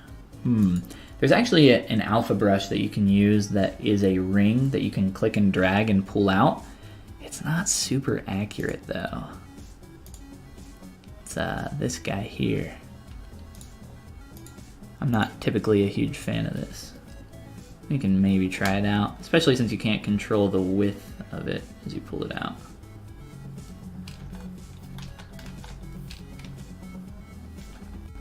Maybe like one more. It doesn't really need to be perfect. We're just trying to get some of that shape in there, some of that coloring. And then our irises, or I'm sorry, our pupil, right? Also the shape of our eye.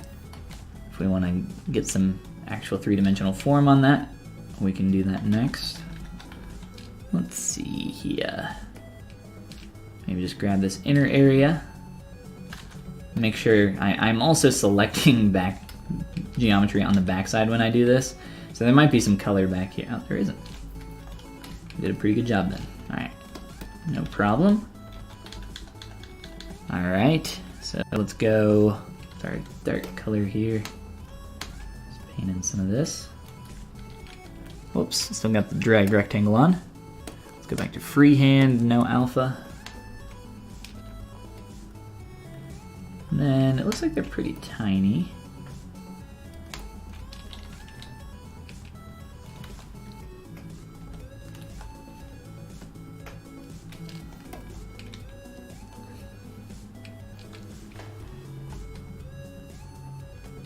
Making sure, I might go a little bit darker here, just to get a little bit more value range there.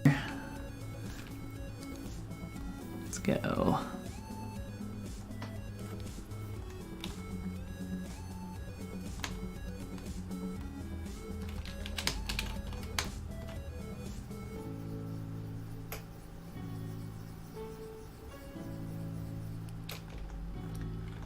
Something a little bit like that, and then there's a few other things that we can do here. Like I said, you can manually paint in some highlights. You can switch it up, use the toy plastic material. Toy plastic material is really nice for picking up highlights that look really good. It's just that for the position of what I have going on here with the eyes, I'm gonna have to, because the eyelid is so low, I'm gonna have to shift that pretty low. I'm also going to need to change the shape of this if we want the highlight to kind of hit a little bit more correctly. This is just a little quick trick for pulling out your shape here. Just kind of transpose, yoink it. Doesn't seem like it wants to go. Here. Let's do this instead. And just start pulling out that shape, rounding that out.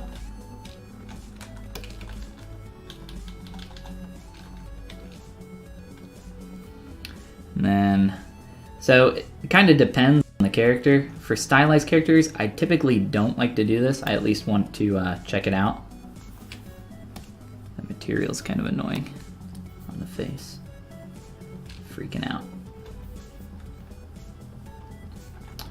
Let's go into transpose master here. At least it's starting to pick up the highlight slightly better. The eyes are very flat in the illustration though, so I want to be careful with how much I do here.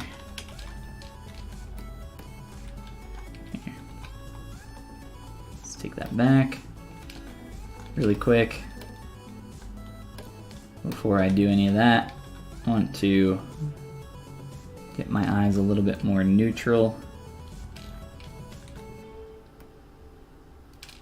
in the center.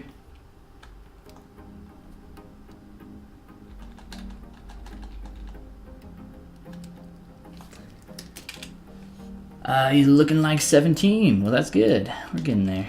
Like I said, here, I'm gonna take off this sweatshirt really quick and open up my door.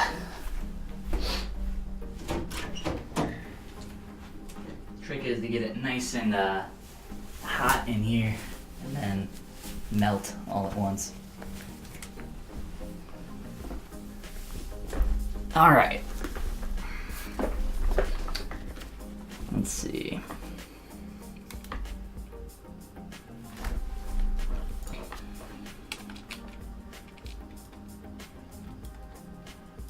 Strip stream, that's right. Let's get nasty up in here. Let's see what a distance read is looking like here. I definitely want that highlight to read a little bit better. So for some stuff you can, like I said, manually paint that in. It's really up to you. I would kind of consider it here.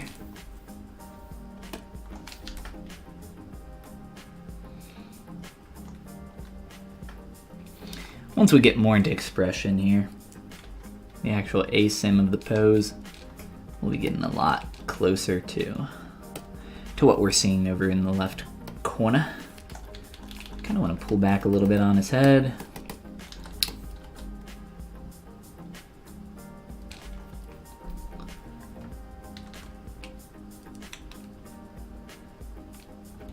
And I'm not sure, I might just be exaggerating that a little bit too much.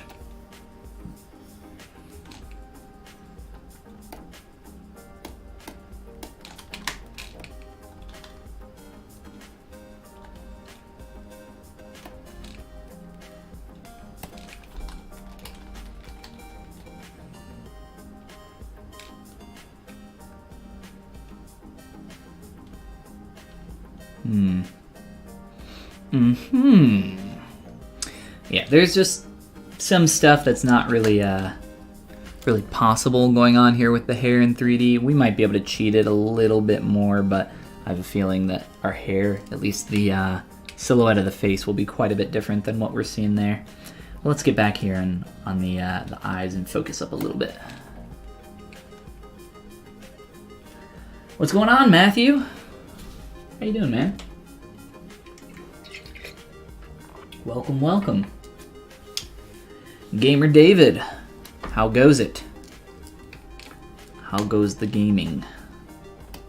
And the being David?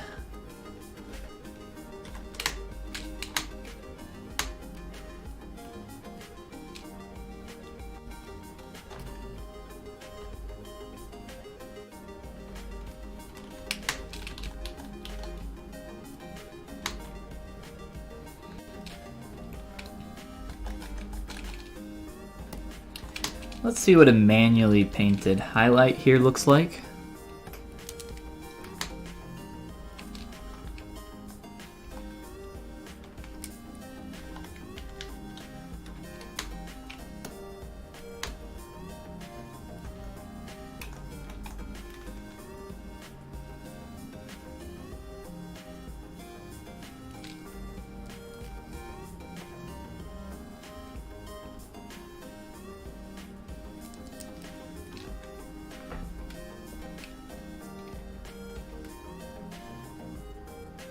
Kind of reads a little bit blue against that yellowish color.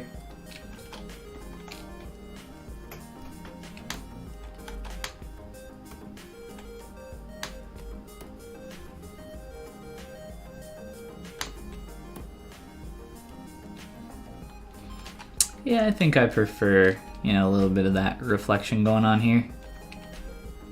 We just need to get that on this eye.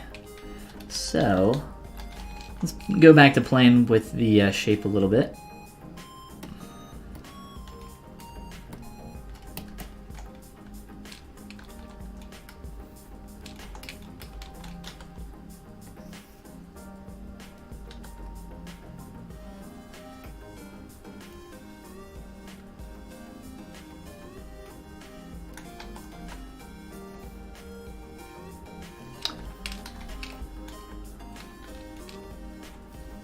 The heck?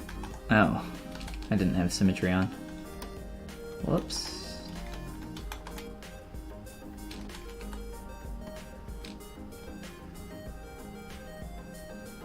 Alright, so let's do a couple tests here.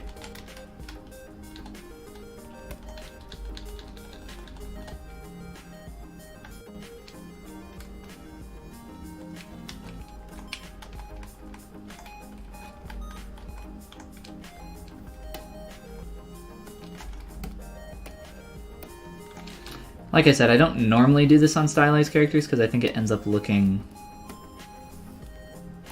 weird because it's like a physical eye mixed with this heavily stylized character.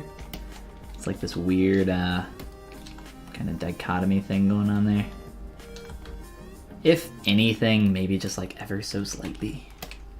Just a wee bit so that we can possibly move that highlight around to a little bit on top of the eye, just so it hits a little bit differently. And then, of course, we would have to pull out the lid and lash around that area to make room for that shape.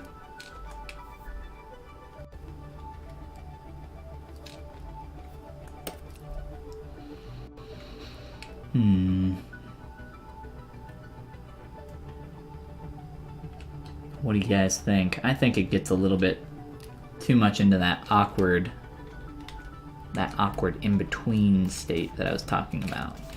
That's what I'm feeling.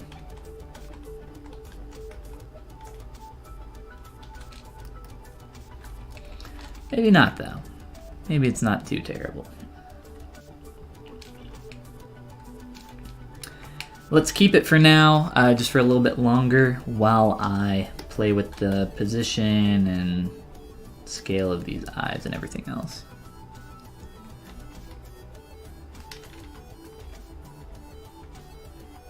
Kind of gives me a little bit of a Farquaad feel.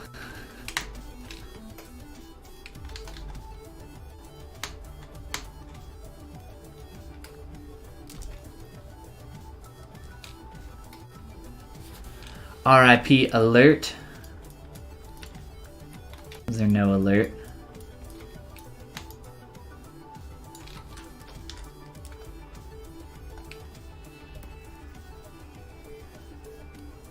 What did I miss? Ah, Matthew. Matthew rated with a party of 6. Well, thank you, Matthew. How was your stream, dude?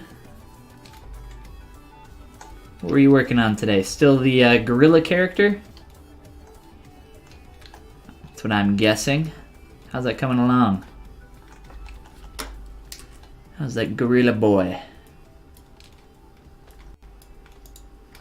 Gorilla.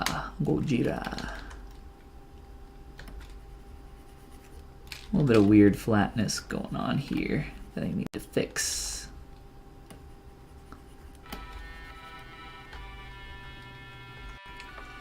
Some of this stuff is just impossible to see with that material.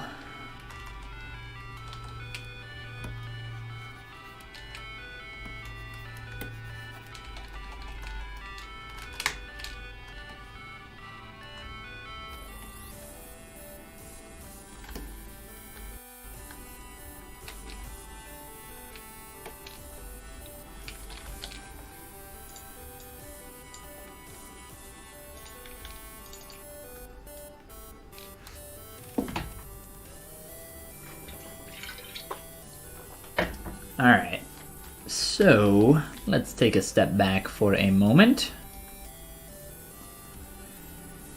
I'm thinking I want to make the eyes a little bit more narrow. Just feeling a little bit too wide. Shouldn't be too hard to fix though. Let's go into T-pose. Transpose master. And then we'll just move our corner of our eye and our eyelash at the same time. His whole face does not need to be more thin, does it? I don't think so.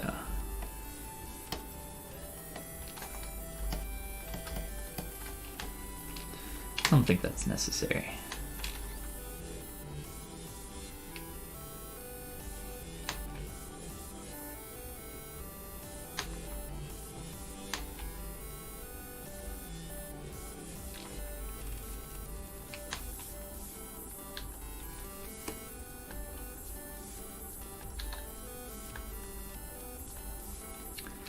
Definitely a lot of flat stuff in the face that I'm not a huge fan of.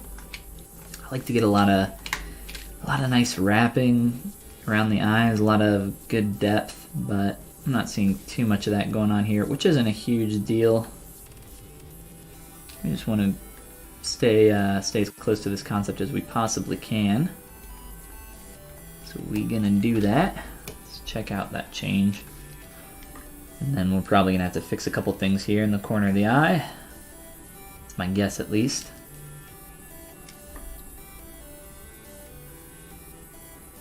Maybe not too much though. Just a wee bit. Just a wee bit.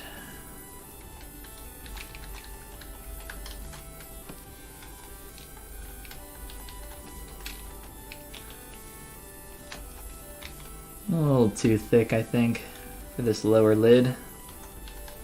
Shouldn't be too hard to slide back. I'm literally using like one brush for everything that I'm doing right now. I'm just kind of using the move brush, pushing and pulling some stuff around, fixing some proportional changes, stuff that I'm noticing. Little things, very, very minor changes, but these little changes all add up. They add up really quick.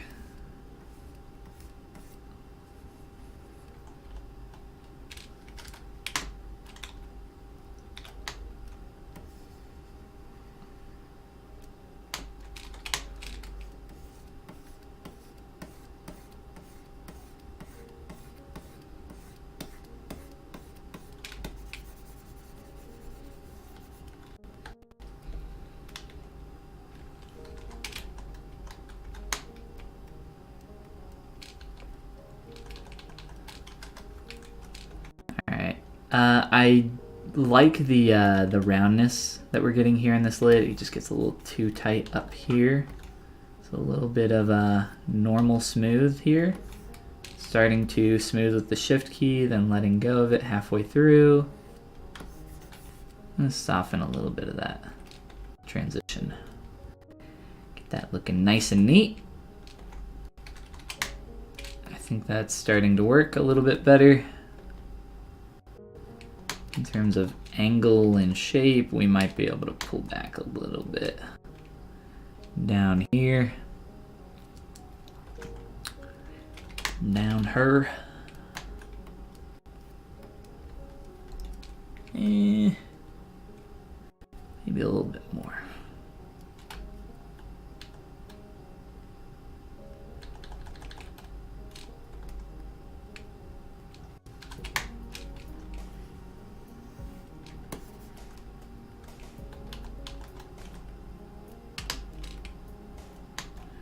Really, really small tweaks right now. Just trying to get this to look really good.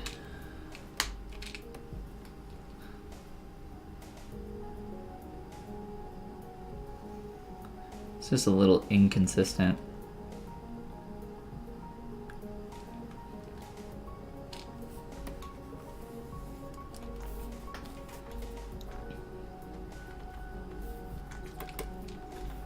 All right. That definitely feels a lot better. I think there are some more changes that we can make.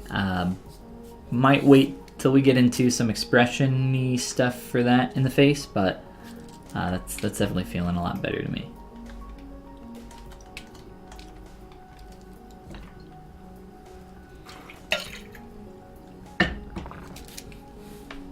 Let's grab our full character image.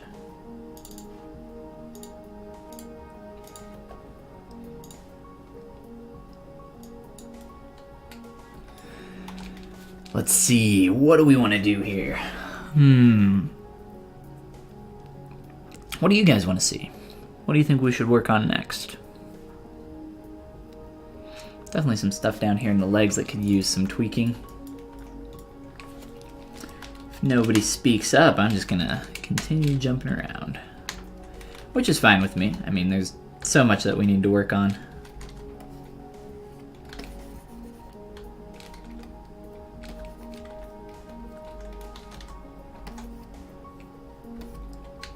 Typically when I'm sculpting, at least at, maybe at this stage, not so much, more so kind of honing in on specific areas, but at least most of the time, especially in those early stages, I try to jump around as much as I can so I'm not focusing too much on one area at a time. This really helps if you're, in those early stages, you're really trying to focus on just getting everything up at the same level. You don't want to get too far ahead on sculpting your head and then have a dinky little body that's not at the same level of finish. Similarly, if you're working on something specific like the head, you don't want to sculpt up a really nice nose and forget about the lips, ears, eyes, and everything else. You want to focus in on little areas. I would say for what I try to do is somewhere around 15 minutes or so and try to jump around as much as I can within that. I don't really, hold myself to a hard rule of, 15 minutes on this one area, 15 minutes on another area. That's just kind of something that I try to do, especially in those early stages. Alright, this was just feeling a little bit too thick. We'll probably even mess with the proportions a little bit more once we get into posing. But we shall see. What is the next animal in the Chinese New Year? I have no idea. You are asking the wrong person. But I'm sure somebody knows. Somebody is super excited for that next Chinese New Year. Stylized cute version of Jason Voorhees. or Dark Pit for the next character. Ooh. Jason Voorhees. Oh, we just had Halloween. You missed your mark. You missed your mark on the Jason. You had all that time. Tisk, tisk, tisk, Lamentio. What were you thinking? What were you thinking?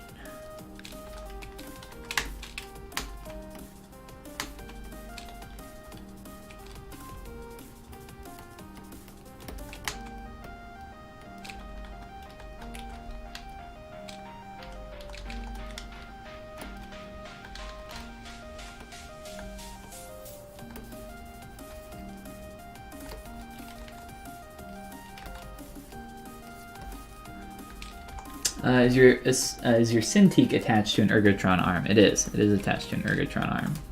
Moving all around, up, down, left, right, sidewards, forwards, backwards, towards, all the words.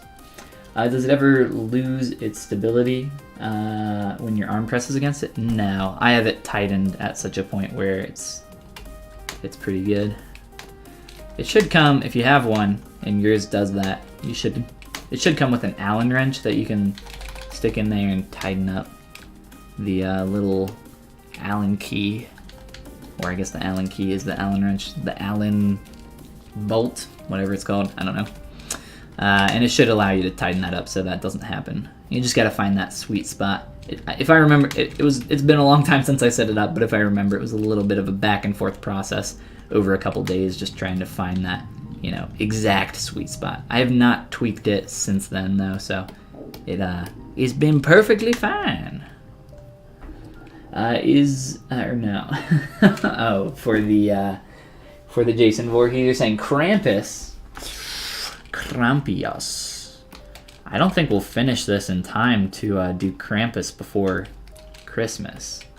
I don't know if that's gonna be possible, but if so, Krampus can be on the menu. Kramparoonie. I'd be into it. Alright. Shaping up that leg a little bit more. The shape down here I'm not super happy with. So there's a few things that we can do. You can just cram it in, har. The puns come out to play. Bill, our residential punman. He's been banned at least 50 times for terrible puns. And by banned, I mean he just says puns all the time. I wish I banned people for terrible puns. Alright, I'm thinking if we bevel some of this, we can get a little bit of a tighter transition in the front. We'll have to play with this for a while. Really shape this up and get it nice and clean. It's actually, you know, hitting pretty low on that shoe in the back.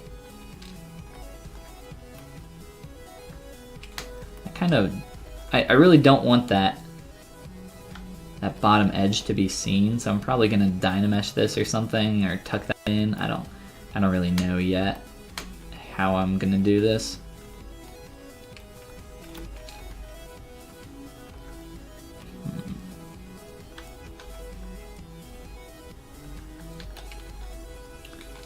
Let's try growing this edge out really far, question mark. Let's see if this works. Kind of like that. Maybe a little bit too much.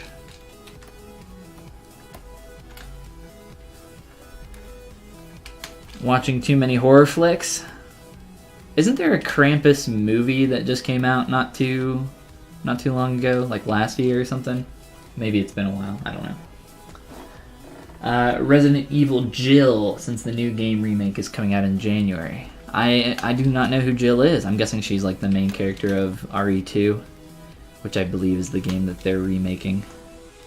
I haven't really played any Resident Evil game, other than maybe like one of those arcadey shooter games that was like themed as Resident Evil. Like the ones where you have the plastic guns and you have to like shoot it, or there's like a pedal, that's right. There's like a pedal that like pops you up and you have to shoot off screen to reload. Those are fun. I like those. I haven't played one of those in forever though.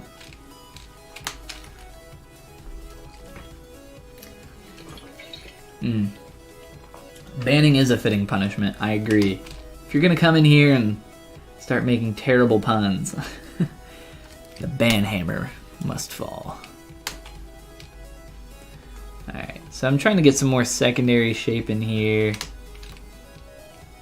Kind of thicken these up a little bit. Could do some inflating. Let's try, I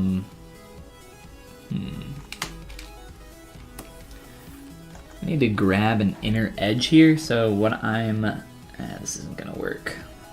So what I'm gonna try doing is just masking off this whole top area, polygrouping it, and there's this little trick here, or actually because this is open, this might not work. Oh no, it is working, okay. So I'm just masking slowly inward by softening my mask by control clicking. And then we can scale that way. We have to turn on local symmetry so that it will scale in properly. Ah, that's exactly what I wanted. Perfect. Yeah, I want to do that down here too, please. I'm gonna just do the same thing. I don't really care about the polygroups here too much anymore. I did it first when I was creating this because it had to be very like hyper specific for what I was trying to accomplish. Now it doesn't really matter all that much. It's gonna be a little bit willy-nilly. Try scaling in, and hopefully, yeah, try to make that a little bit more flat. I kind of want to get a little bit more roundness there though, so I could add an extra edge loop, or I could just bevel this edge, and that kind of does the same thing. This is a little bit of a complicated Z-modeled piece. It's kind of annoying to, well, it was really annoying to make something like this, but it's a little annoying to kind of modify it too. If you were here on our last stream, at the end of it, there's like a lot of back and forth on trial and error. We got it eventually though. We figured it out. There's like some weird thickness issues going on with extrusion and stupid stuff. We fixed it. Every character's a problem to solve. It's just that this one was a really annoying problem to solve. I want to grow this edge loop to get a little bit more form in here, so if I can, just mask all that off, which I think that's all of that. Oop, we masked off middle stuff, don't want that. Alright, so scale in here really quick. Just kind of local sim, pull that out. Let's see what it looks like smoothed. And maybe slide that down a little bit. Xandros, what's going on? Thank you for the follow. How are you doing? Let's try beveling this edge as well. That's more so what I'm looking for. Let's get in there. Just kind of flipping back and forth between smooths, trying to figure out what this is going to look like. Delete edge loop. Alright.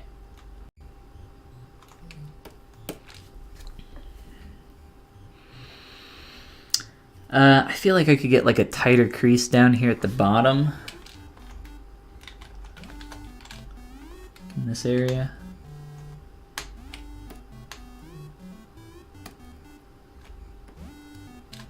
Whoa.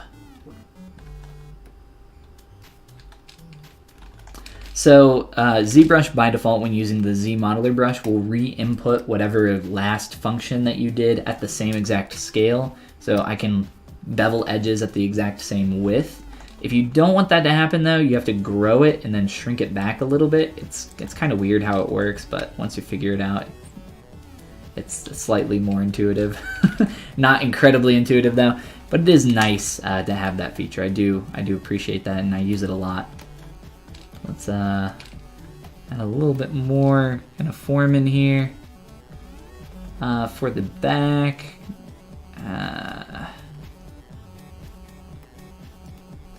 I think I'll maybe keep that a little bit more straight back there.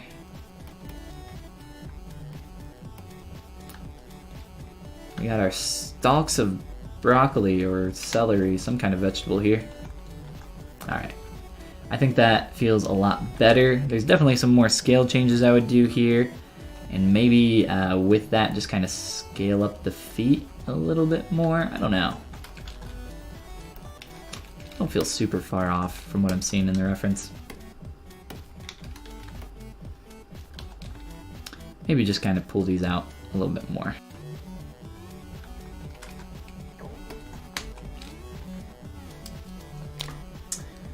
The Krampus movie was a flop? What? I cannot imagine why. The Krampus movie, that sounds like the best movie ever. Might be a good one-time watch. I think terrible movies are fun to watch on occasion. It's not something that I like to do all the time, but just like really campy, silly movies are fun to watch. Xandros, what's going on, dude? Welcome. Looking great. It is really good. Well, thanks, yo. RD Media, appreciate it. Next year is the year of the pig, so Porco Rosa, maybe. From the Studio Ghibli movie. I would say Ghibli, but I know it's Ghibli or Djibouti. Porco, is it Rosa or Roso? It is Rosso, okay. Yes, the little pork boy. I guess he just looks like a pig. He's not a pig man now. I've seen this movie. It's been a while, but I don't. Oh, he even has the ears. Is he cursed? I don't think he is. I think he just happens to look like a pig, if I remember right. You can even get a Lego Porco Rosso. But yes, if you guys have not seen this movie, or just like any Studio Ghibli movie, go check them out. I like this one a lot. It's really good. They're all really good. I like anything Ghibli. He is cursed. Like I said, it's been a while since I've seen it. But I'm pretty sure he's still a pig boy at the end, isn't he? No spoilers. The art of sarcasm is strong within you, so thank you. The Crimson Pig. Oh man, it's been a while since I've seen that. Now you guys are making me want to watch some Ghibli movies. I actually have some posters somewhere close by. I have some nice frames on my Christmas list, so I'll be able to hang these bad boys up. But I'll show them off here in a minute. Let me do a quick few more fixes. And I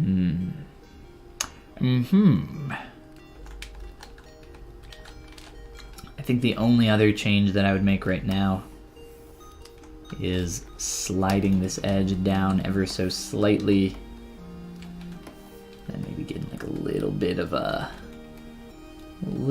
rotate there. It looks like it's not masked off fully here, so that's my bad. Oh, stop. Alright.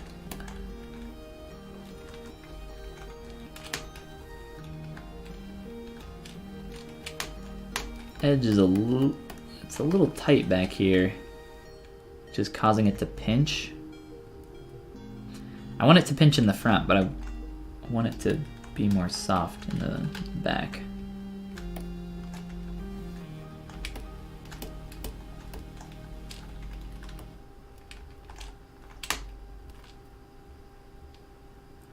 How do I do this?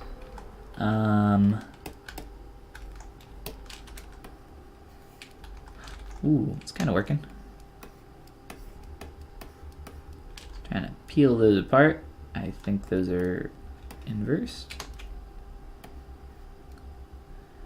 Oh wow, this is like all out of whack back here. I think this is the one last thing I would change on this. 6 hours later, now we're done. I'm just tapping with my smooth brush really quick here to pull these vertices apart, just to make this shape a little bit more smooth.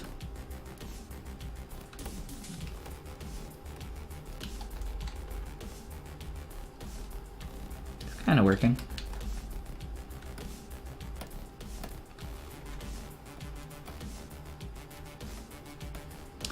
Porco Rosso, though. He'd be a fun character to sculpt. Who else? Who else we got? There's so many. I've been wanting to do kind of like a Mononoke-esque character of some kind, which would be a lot of fun. But I don't know. We shall see.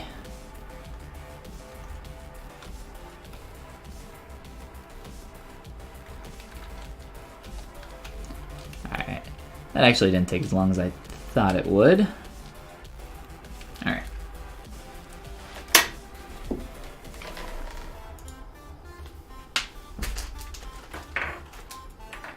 Check them out.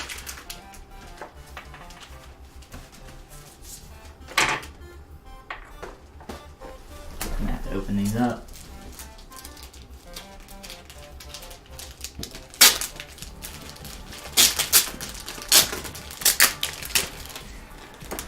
Wha-bam!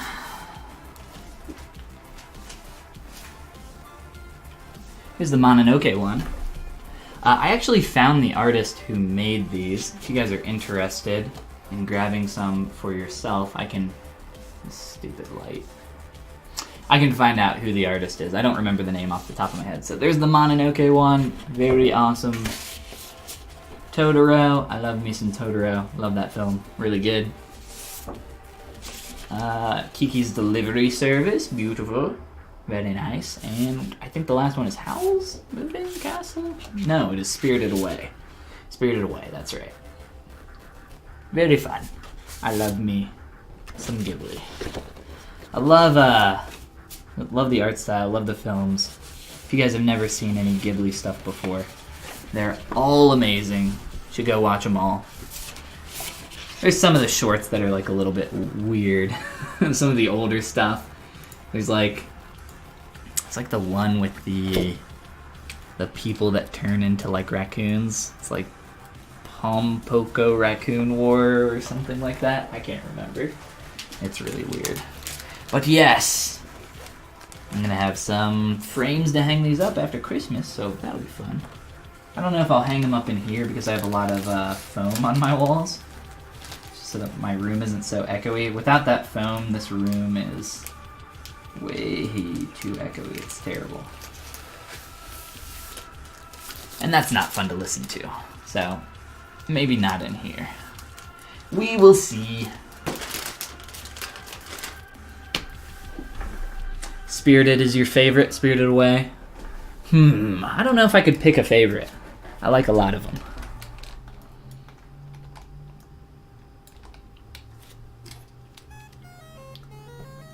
Yeah, Ghibli's great. Let's see. I think that's actually going to be it for today. End it with the posters, end it with some leg warmers. I am going to be streaming on the Pixelogic ZBrush channel tonight. I have a lot of stuff that I need to take care of. So, that's going to be it for today, gang-lang. Let's grab our face here. Do one last quick look here. Since we've taken a break from our face. I think proportionally, once we start getting into expression and changing the light source here, I think we'll be a lot better off. My main concern is kind of with some stuff in the eyes. I'll probably change some paint, change some colors, desaturate, or just change the value of the dark sclera, I believe is what it's called. I can't remember. Change the whites of the eyes to be a little bit lighter, and then play with some other stuff here. I don't know if I like the 3D form here. I'll have to think about it, play with it some more. But as I said, thank you guys for coming and hanging out during our stream here today. I'll be streaming on the Pixelogic ZBrush channel tonight at 6 p.m. EST, so that's in a little under 4 hours from now. And that is at twitch.tv/Pixelogic. Pixo Logic. The only other thing I'll shout out here at the end is my Gumroad. Gumroad.com/Follygon. tutorials for beginners, intermediate, advanced users, brushes that I just updated actually, materials, curved brushes, base meshes of all kinds, all sorts of goodies. There's a link below. I would greatly, why can't I say the word would? I would greatly appreciate it if you checked it out. And then if you're just joining us a little bit later on the stream here, everything gets uploaded on my YouTube channel. So if you miss anything here, it's all up there. But again, thanks for coming and hanging out. Hopefully I'll see you guys tonight. If you're around, Pixelogic, let's do it. But with that, let's find somebody to shoot a quick raid and see if any ZBrushers are online. It's very rare, but sometimes we can find some cool people, or maybe Ashley's on. I don't know if there's an easy way to tell if people are streaming right now on my following list. I'm not very good at Twitch. You're a bad person. You don't like Ghibli movies? Are you a bad person if you don't like Ghibli movies? Yes, absolutely. Thanks, Monkey's Blood. Thanks for coming and hanging out. Mauk, what's going on, dude? And Bill, everybody else, thanks for coming and hanging out. Let me refresh my page here, because this is always annoying with the raid. And let's go hang out. Okay, I'll let you guys decide. Or you know what? Never mind. We're not going to that one. That was not what I thought it was. Alright. Never mind. Okay, I think I got it figured out. Alright, I'll see you guys later. Have a great rest of your day, and hopefully I'll see you again tonight. 6 p.m. EST, Pixelogic ZBrush. Let's do it. See you again.